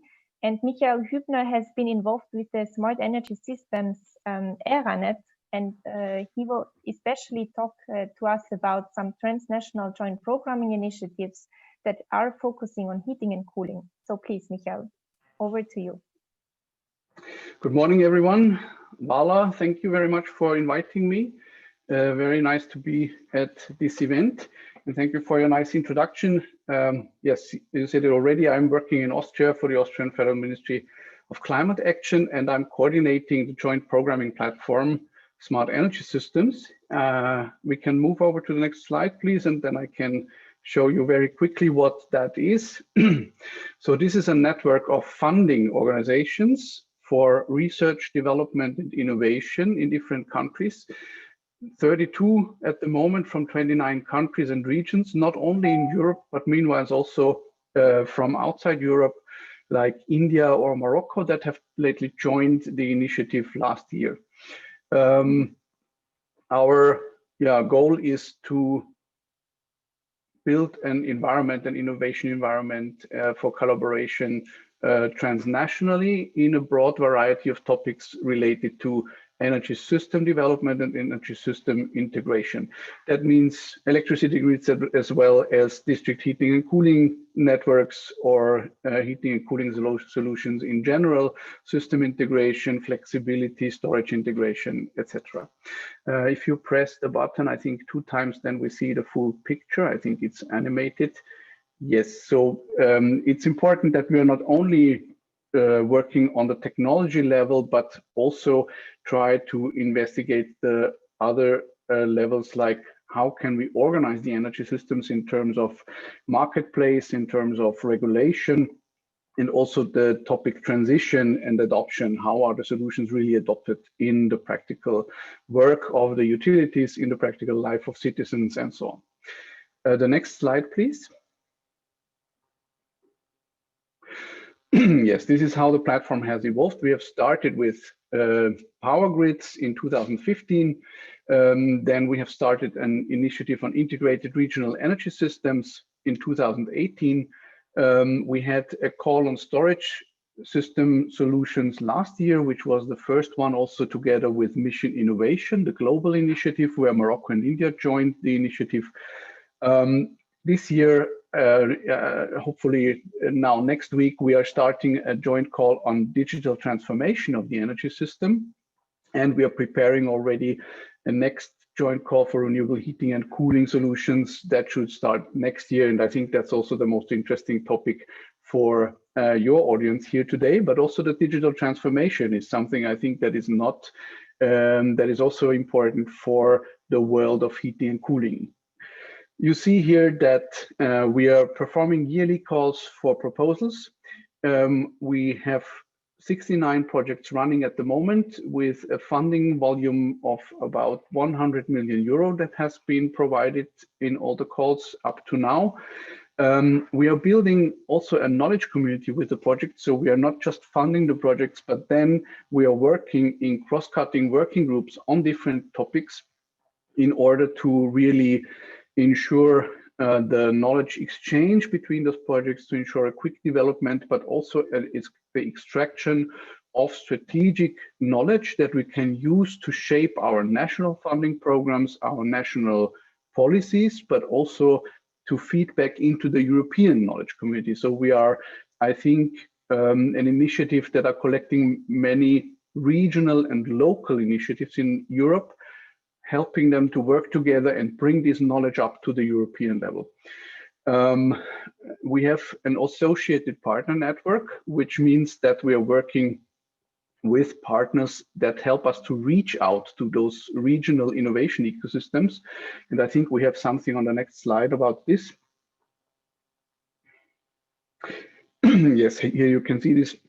So we are trying to work with intermediates towards the stakeholders on the regional and local level to perform what we call an impact network approach. So the RDI projects that we are funding should become as relevant as possible to really be implemented on the regional and local level. And lately we have started a network with living labs all over Europe, a validation network, we call that, where we try to link new projects to already existing demo facilities or projects that have already built some infrastructure or so, in order to not invent the wheel again and again, but to start already on the or to build on the existing projects. I've seen that a number of demo sites is in your community, and maybe some of them would be interested to join here as living labs or as demo sites, the Living Lab Network, in order to get interest from new projects that want to test their solutions or that want to develop their solutions together with you. So maybe that's of interest. If so, then please contact us. The next slide, please. So this is what we are preparing for next year, a joint call on integrated systems, heating and cooling solutions that reaches from geothermal over solar heating and so on, touching upon the technologies themselves, the resources, the technologies to utilize those resources, up to the system integration aspects of these sources in the overall energy systems, and also how to work together, or how these systems will be interlinked with the overall energy system, the power networks, the mobility networks, and so on, cross-sectoral integration. So from the single technologies utilization of the resources up to the integration aspects. This is an invitation to the party for you as the stakeholders that will be performing such projects. The party motto is bring your own funding agency. So if your national funding agency is not in the club yet, it's now the right time to get them on board, to help to get them on board, because the funding system, the collaboration system, works in a way that each of the funding agency provides their national stakeholders with funding so that they can participate in the collaboration. Next, and I think last slide. This is about the future. I don't know how many of you have been involved or have recognized that we are stepping up our initiative from a joint programming platform. And by the way, I have forgot to mention, and I'm using this background that you see here, that we are working together with the ERNET Geothermica on the implementation of this joint call 2021 on heating and cooling solutions, a very important first collaboration between two ERNETs. And the Clean Energy Transition Partnership that we are preparing at the moment, and where we have lately launched the Strategic Research and Innovation Agenda, will bring together all the existing ERANETs that have been working during the last 10, 15, 20 years in Europe into one platform. So this will become a huge thing, a joint programming platform on all the topics, technology topics that we have in the set plan, but also like we are doing in the joint programming platform, Smart Energy Systems, dealing with the other level aspects like market frameworks and adoption and transition. That was it from my side. Thank you very much. And I'm happy to receive questions or also be part of the panel discussion. Thank you very much, Michael. Yes, indeed, there will be opportunities for questions rather in the breakout rooms. So thank you so much. This is, as you said, research innovation funding. And now I would like to hand over to Julien Joubert from Energy Cities. He will explain to us what the European City Facility will do, as this is a different focus and focuses more on capacity building for cities. Thank you, Julien. Hello, good morning, everyone. I hope you can hear me well. I'm very happy to be here too, and to present today's European City Facility that Energy Cities is leading the consortium in charge of the implementation of this European Commission initiatives. Can we move to the next slide, please? So the European City Facilities is an investment, is a technical assistant project which aims at supporting the cities in developing investment concept. So it's to provide a financial and technical expertise to cities so that they can implement their sustainable energy and climate action plan to really put the plan into concrete projects. And the goal of the European City Facilities is to deliver more than 200 investment concepts. And for that, the support is in twofold. One side is a financial support in a way of a lump sum of 60,000 euro per cities to develop the investment concept. And on the other side, there is a technical expertise provided to cities on how developing this investment concept. So the goal is in that way to build the capacities of cities, and especially small size and medium sized cities, because there is a gap especially for these cities to transform an idea into a financial plan, investment concept, which can be easily assessed by investors and so move forward in the implementation, let's say. So the goal, the European City Facilities aims at triggering in more than 320 million euro of investment through the development of this investment concept, and to build a large pipeline of projects which can be easily funded by investors. And in this regard, there will be some matchmaking events and process between the beneficiaries of the European City Facilities and the financial sector, and it will support the cities also to apply to access to other public funding like European funding or private funding. And then, of course, the idea is that this approach is also replicated by other cities. Can we move to the next slide, please? So the approach of the European City Facility is a regional approach with a number of cities who are going to be awarded per region. So there will be no evaluation of the application of the city to get this support to develop investment concept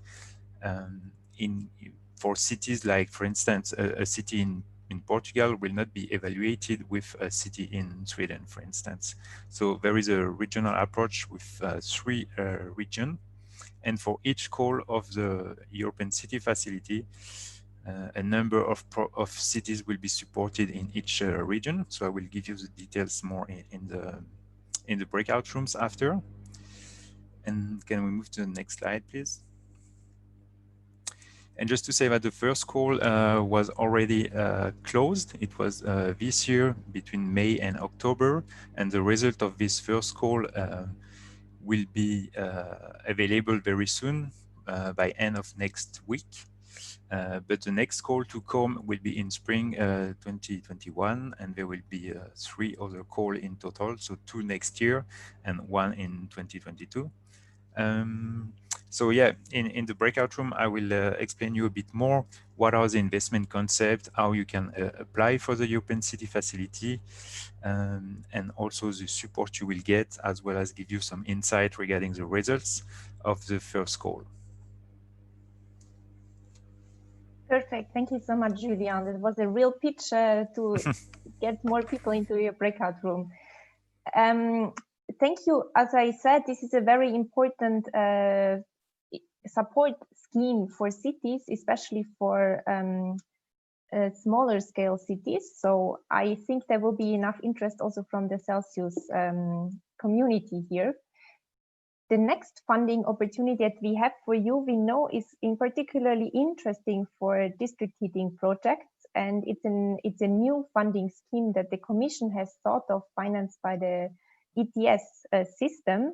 But I don't want to go too much into detail. We have an expert here who knows all about it and who has already applied for these funds. It's Sebastian Marx, who I think many of you know because he has been active in Celsius before, and he's now actually an EU advocacy and project development consultant based here in Brussels. Please, Sebastian, the floor is yours. Hello, thank you very much, Sophia. Hello, everybody. It's a great pleasure to be back in the Celsius context and present to you the EU Innovation Fund. So I will just very briefly give you a couple of information around the fund and hopefully make you interested in joining the breakout session. So we can go maybe to the next slide. Is it coming? Yes, sorry. I didn't see it on my screen. Now, the Innovation Fund, it's a new fund which is based on income from the European emission trading system. It is following up on a program that was called NER 300, but it has quite different features in it. They have launched the first call this year in 2020. And the first call are for so-called large-scale projects. I'll come back to that and explain what that is. They have a total budget of 10 billion euros to invest up till 2030. And they will do this with yearly calls with around 1 billion in every yearly call for so-called large-scale projects. The main goal of these projects are to push innovations out on the market, and innovations that are leading to avoiding greenhouse gas emissions and to increase, of course, the competitiveness of the European Union. And they have defined 4 or 5, if you want to split the carbon capture sector. They have four main sectors, you can say. It's the energy intensive industries, like how can you implement a more energy efficient steel production in Europe. Renewable energy production, that can be anything from solar to geothermal, that we heard will play a key role in the future. Energy storage projects, which are absolutely necessary to get renewables out on the market and make the system work. And carbon capture and storage, and carbon capture and usage.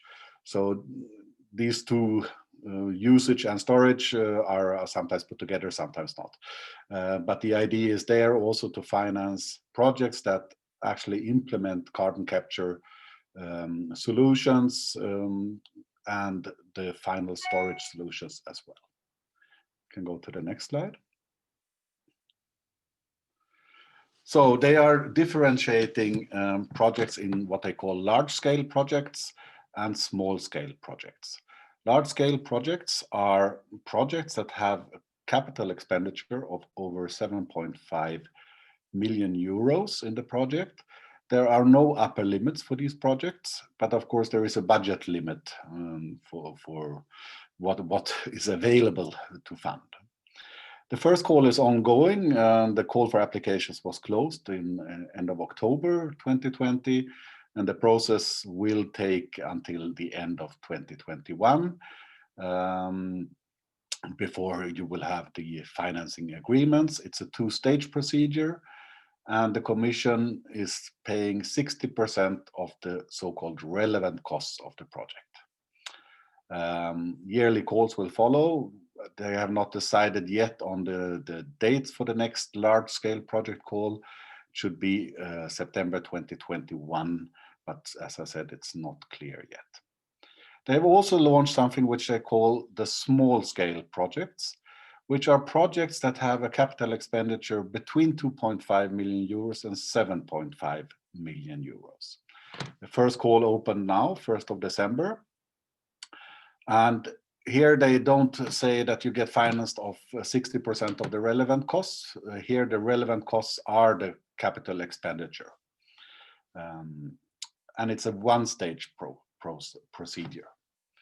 Now, both the large-scale projects and the small-scale projects are being awarded and scrutinized under 5 conditions. It's project maturity, degree of innovation, scalability potential, cost efficiency of the project, and the greenhouse gas emission avoidance. I think we can go to the next slide. So I will just focus a little bit here on the small scale, which is now the one that is open, and give you a little bit of information on that. So the launch of the small scale was the 1st of December, and the deadline for submission is 10th of March 2021. If all goes well, they will give you a decision in August 2021, and the grants can then be awarded at the end of 2021. That's the timeline that is foreseen. Now, the complexity of these projects and the complexity of the applications are not to be underestimated, and you are being looked at from these 5 perspectives. And from the small-scale projects, there are some differences to the so-called large-scale projects, but it's clear on one side, the core of all of these projects are the greenhouse gas emission avoidance, where you need to demonstrate that you actually avoid emissions. And this is also where the Commission will scrutinize your project during the monitoring phase of the project. They will not look so much on the financial expenditure. They want to see that you are reaching the goals and really contributing to avoid greenhouse gas emissions.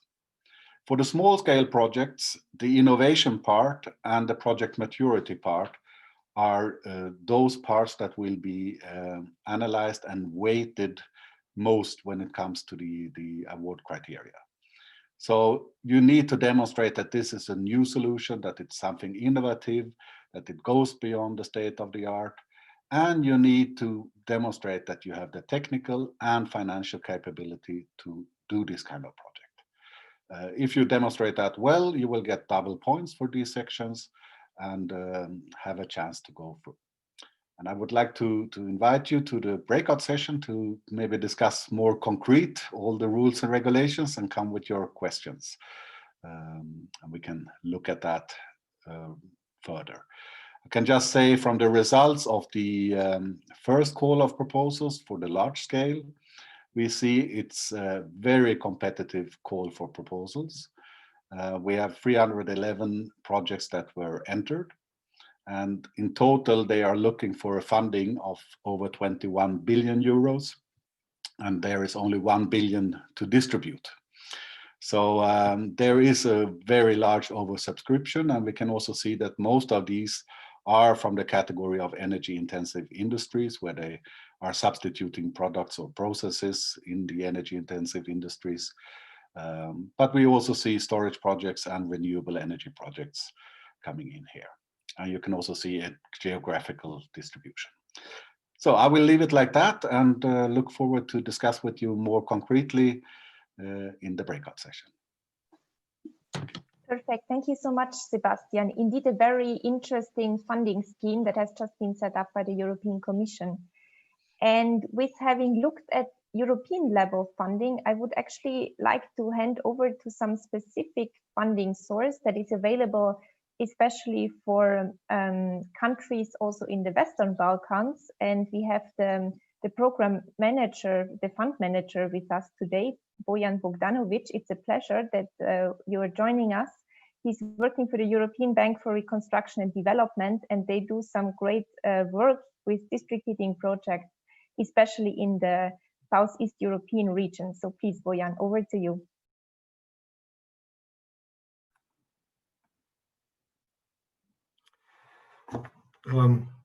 Thank you, Sophia, for the introduction. Do you hear me? Yes, crystal clear.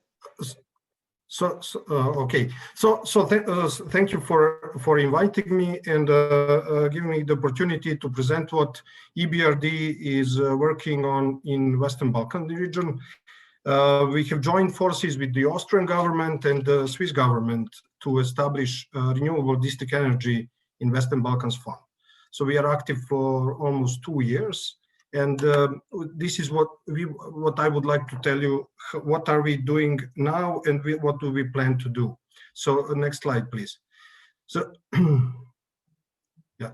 So in Western Balkans, we see necessities to work much more in district heating and renewable energy, and also we see a huge space for improvements.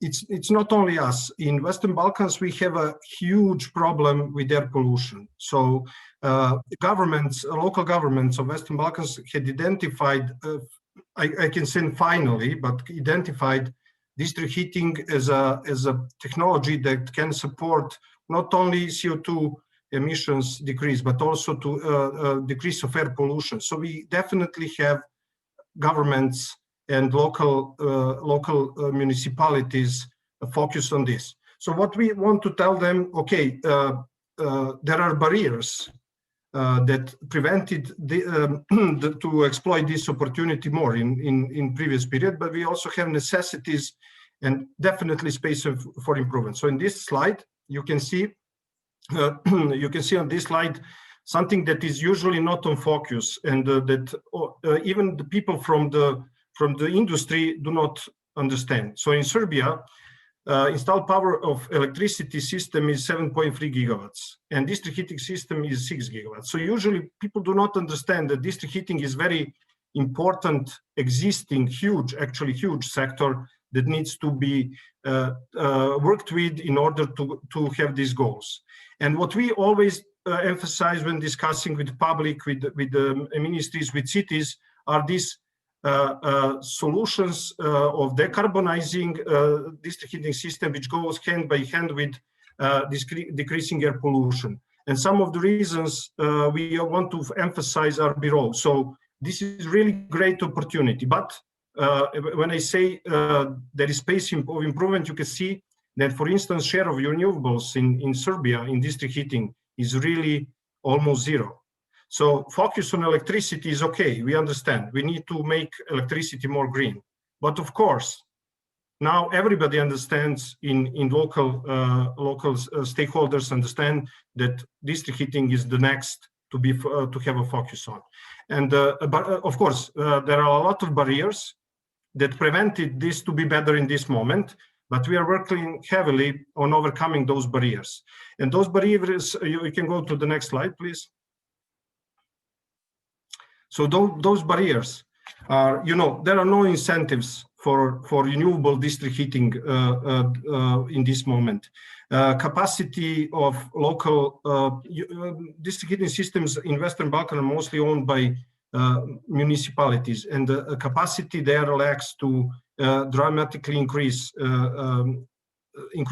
share of renewables and decrease pollution. Then we don't have enough awareness in general public, but also in industry experts that there is a way to increase the share of renewables and do something in district heating. We need stick and carrot. and we are working on that. So as I have mentioned, jointly with the government of Austria and the Swiss government, we have found renewable district energy in Western Balkans. Thank you, Austria, very much for understanding this and helping EBRD and working with EBRD on it. So all mentioned barriers that I mentioned can be treated by the activities that REDIWeb will do. So on the next slide, you will see that we already have some results. Next slide, please. So yes, so you can see some pipeline already there. So next, please. So what we want to do is not focus only on geothermal, not only on biomass. So usually in Western Balkan, when you say renewable district heating, it's almost equal to biomass, and we want to change this. So as you can see, we are also focusing on solar thermal technology. Next, please. Heat pumps. Next. Heat pumps utilizing wastewater treatment facility. Heat pumps utilizing geothermal heat. Next. Then geothermal again.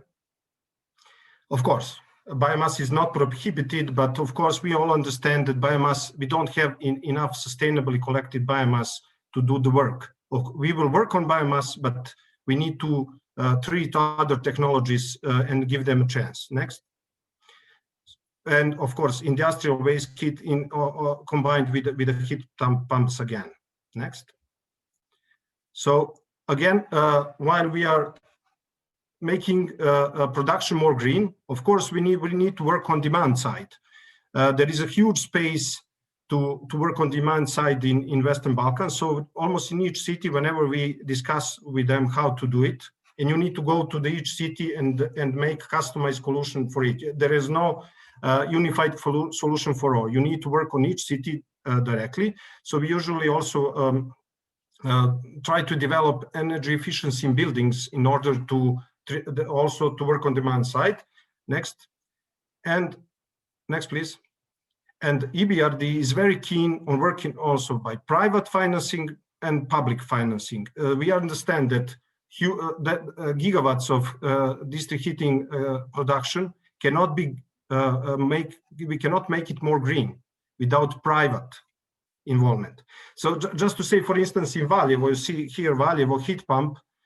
There we have the message we want to convey to all stakeholders that renewables don't need to be more expensive than fossil fuel. For instance, in Valjevo, heat pump utilizing wastewater treatment facility is 40% cheaper than existing fossil fuel and can provide 40% of heat for the city. So people do not understand this, and they don't see this necessity, and they don't see this opportunity we are creating. And I think that now when this air pollution problem is dramatically increased, we all need to work with the governments and the cities to join the sector of district heating needs to be more visible. And this is what we are trying to do. We want to be more visible and explain to them that we are this. So if you want to discuss how we can use these new technologies, we can speak later in breakup room. Thank you. Excellent. Thank you so much, Bojan. Very also interesting funding instruments for especially the Southeast European region. As we have seen already on the next slide, now you can actually choose which funding opportunity you can learn more about, because you can join one of the breakout rooms that will run around half an hour, where you can ask all the questions and our experts will give you more details on all of these funding instruments. Main points here is really to remind you about the AeroNet smart energy system. That is about, I would say, what I found quite interesting to retain is that really about two legs. So from one point, one of the legs is about the transnational projects. So the national funding with the EU top-up funds and all the AeroNet calls. And the other, so it's not just the funding, the other leg is the knowledge community. So basically the unique networking and knowledge base that this AeroNet can offer. I think that maybe just to not really to resume, but to to tell you a bit what I found interesting in this change. Maybe Michael or Julia, do you want to add anything?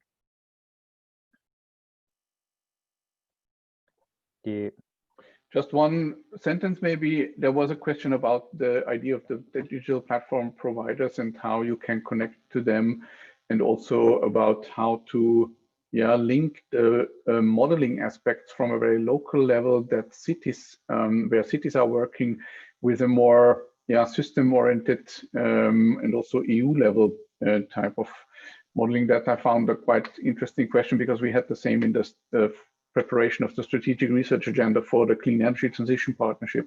And I think how to link all these regional models and also systems and the learning from these systems on a European level, I think that's particularly something that we want to do in the knowledge community. Okay, and with that, I think up to you, Sophia. I saw that Julia had unmuted herself, so if you also want to add something, please. There was a question in the chat, if I'm not wrong, about financing development projects, or was it linked to another program from Marco? Or maybe I'm wrong then. Yes, it's about research and development project. Indeed, Marco, please go ahead. Yeah, it was not, I would want only to clarify that it was not only related to the room, but to all the participants of this Zoom call. Thank you. Yes, I think more in general, we can also say that there are oftentimes small scale projects, for example, focusing only on districts or neighborhood levels, and it's by all means not always the case that there are only large scale projects funded. And often they're, of course, also joined up in different demonstrators within one project. Okay, with that question answered, I would go to the next breakout room, which was moderated by Katrina Folland, who you already met earlier this morning. And it was the European City Facility hosted by Energy Cities. Katrina, could you join us by video and also report back what was discussed there? Yeah, hello again. Yes, this was about the city facility, and as we heard from the plenary session, the project has a lump sum, and also the other part is technical assistance. And Julien started with a small presentation to further develop the project. And I mean, the basics is to remove barriers, and mainly for small and medium-sized cities. So that is important. And the cities need to have an approved sustainable energy action plan. So this is linked to Covenant of Mayors. And what is needed is to translate an investment project into financial language. So this is what we also have seen in other projects. There is money, but the project doesn't fit because we speak different languages. Julien also told us about the call that has already been. There were 257 projects in this call and 30 awarded, and 43 on district heating and cooling. So that is quite much. And there will be an investment size on 5.6 trillion euros if all this will fit. We had a comment that the city facility is very, very interesting for the Celsius initiative and for our cities. And a question about how the facility will support the cities. And Julien told us that the facility will support in application by national experts. What is the project good? What is missing? What can you elaborate on, and so on? And also matchmaking and meeting investors, banks and ESCO companies, and so on. So the scope of this is very much to make investable projects. That is the main goal of this. I think I stop there. Would you like to expand on that, Julien? Yeah, I think it's a good summary. Thanks a lot. Thank you.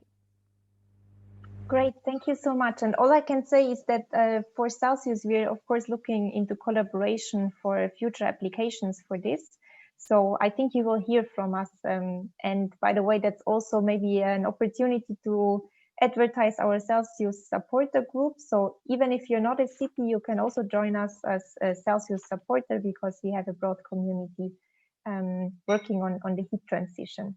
Now, let's move to the next funding scheme that was moderated by Tomislav Novosel, and that was the European Innovation Fund that Sebastian Marks had introduced to us.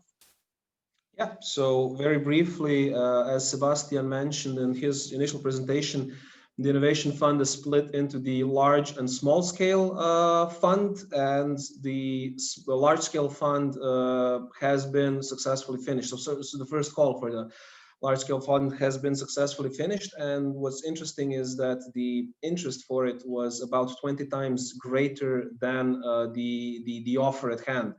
So this probably means that the same will happen for the small scale as well, which means that mostly high quality projects will be funded. A very important thing to note and the way to think about this project is it's not a conventional investment project. It is basically a de-risking fund. The primary purpose of the Innovation Fund, and especially I would say the small scale Innovation Fund, is to basically de-risk investments in innovative technologies that have a high potential for the reduction of GHG emissions. The two key aspects that any project applying to this fund has to hit, especially again the small scale, is the degree of innovation and the maturity of the project itself. There was, well, I posed the initial question related to the degree of innovation and how it is defined. And Sebastian has basically mentioned that it's not only about technological innovation, although that is the most straightforward way to go. And if you have a strong technological innovation in place, you're probably in luck and probably have an easier path towards writing a high quality project for the Innovation Fund. However, systemic innovation and systemic solutions are also absolutely applicable, but it will take a bit of cunning to explain this and a bit of creativity to frame this in a way that the evaluators will understand and appreciate. And finally, as any fund, a return of investment or return on investment is very important here. However, we're not talking about monetary returns, but basically a GHG emissions reduction return. So a key component of any application will basically be how much CO2 do you save per euro invested.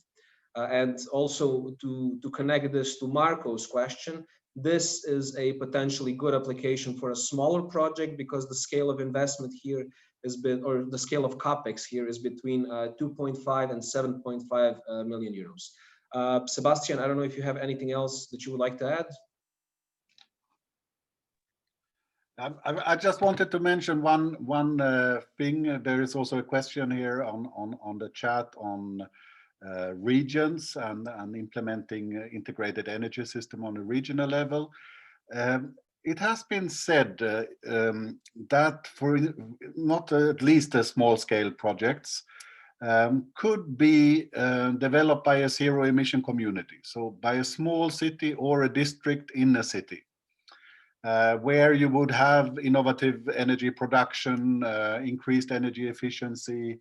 You can look at digitalization. These kind of things could be part of it. And this is said by DG Climate. However, I see it as relatively complicated in rigging this project and entering it into the formats that the Innovation Fund application actually has.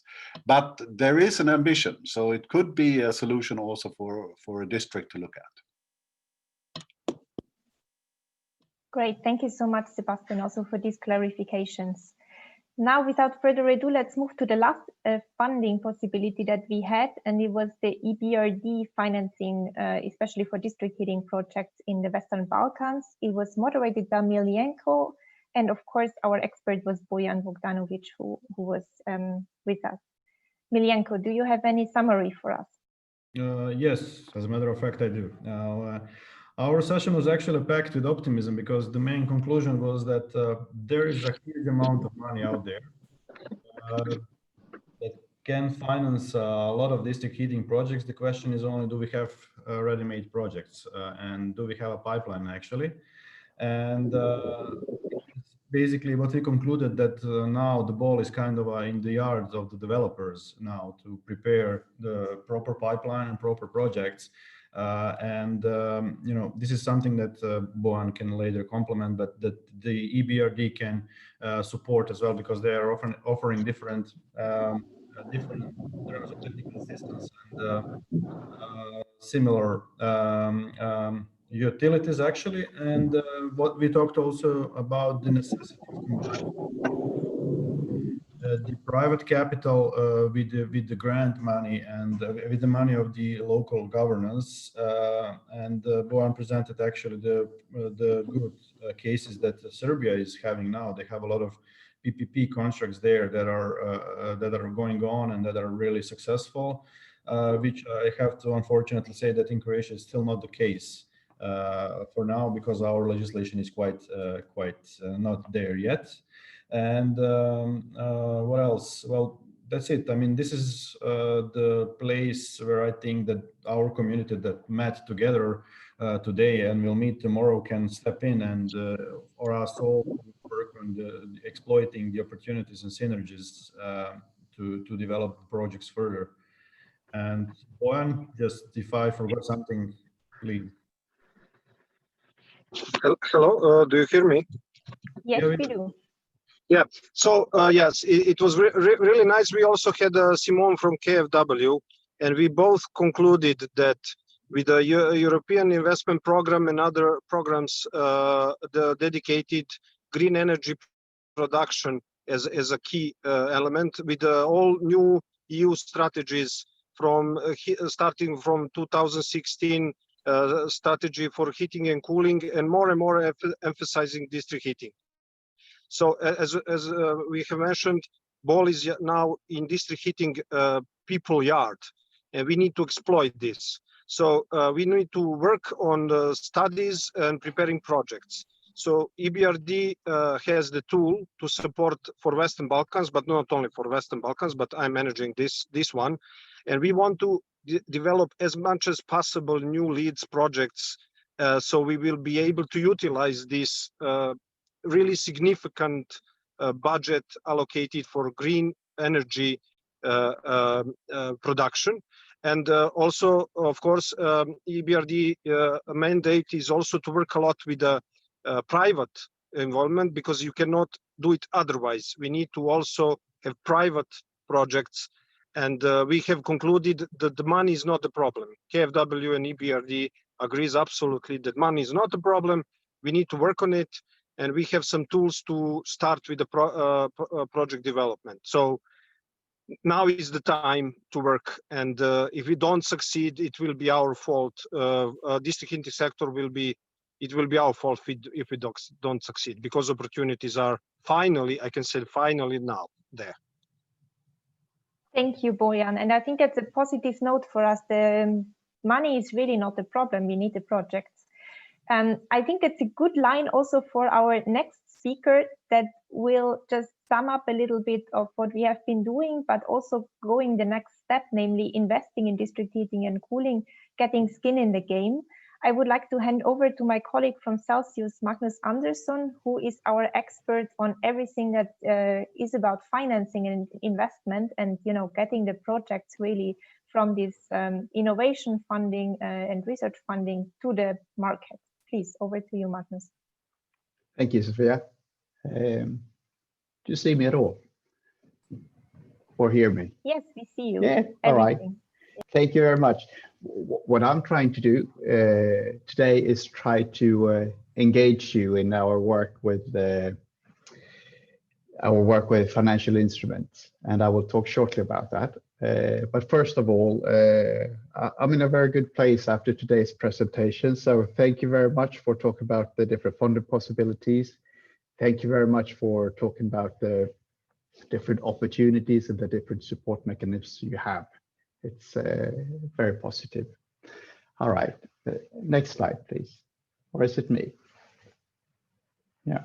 So as Sophia said, I work with funding and project development, and the focus for me in Celsius is bridging from innovative projects into investments. So that's a work we do together with Sophia and Christina from IVL and a lot of other peoples in the Celsius consortia. All right, next slide, please. So what we're doing, the objectives with the work is to find a better fit for heating and cooling projects to address the financial instruments to be relevant. And a lot of our cities or utilities have said they had issues, and I think you all have raised that today and also presented a lot of great opportunities how to support the cities to be financial ready or bankable in the projects. And of course, why we're doing this is because Celsius as such is support to go for energy transition.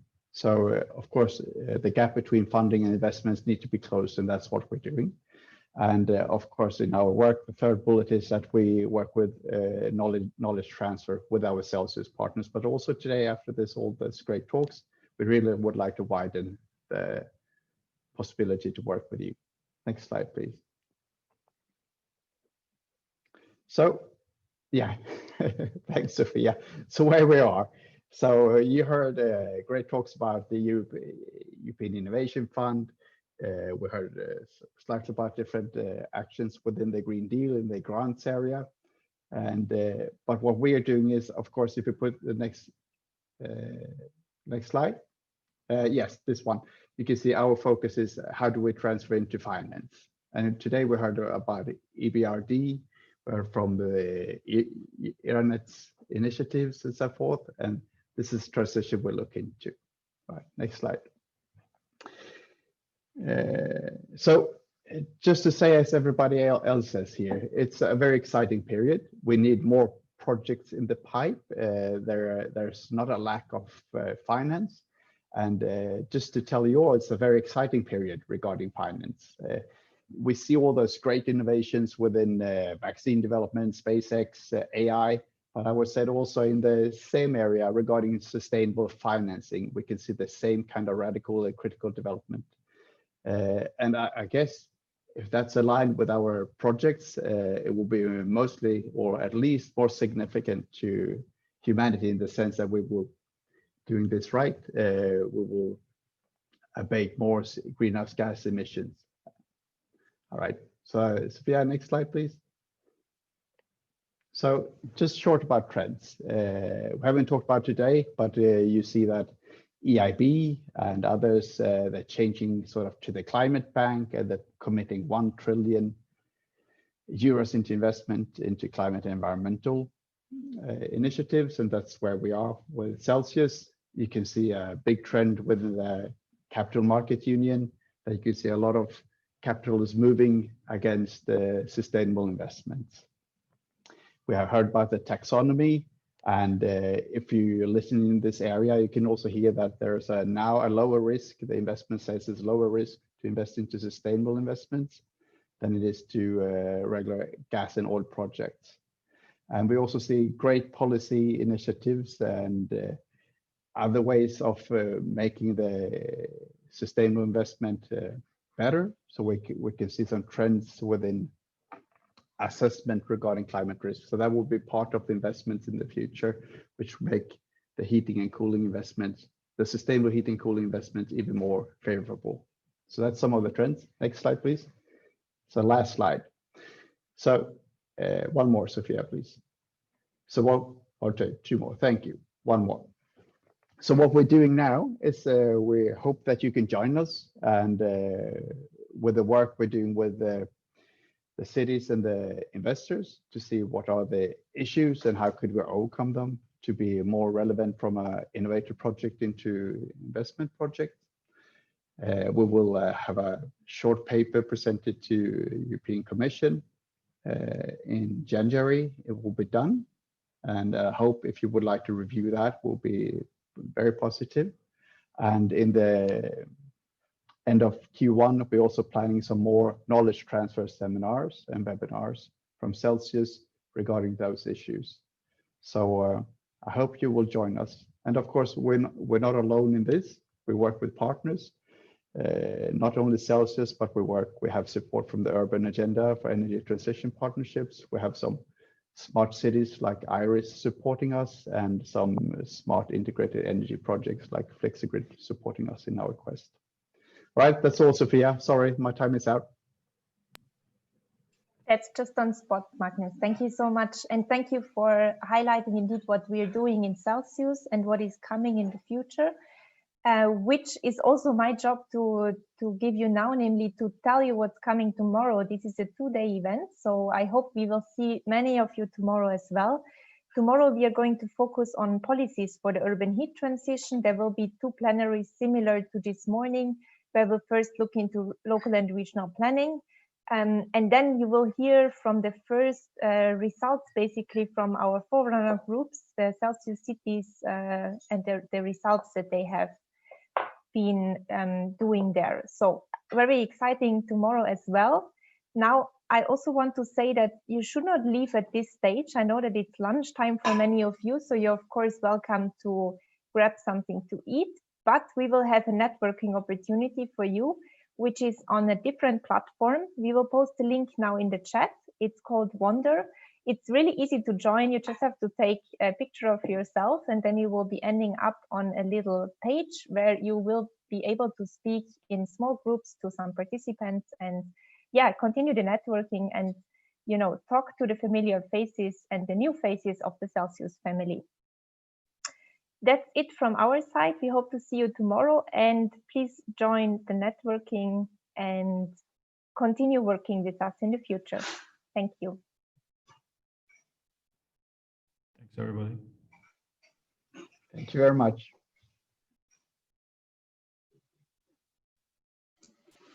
Thank you.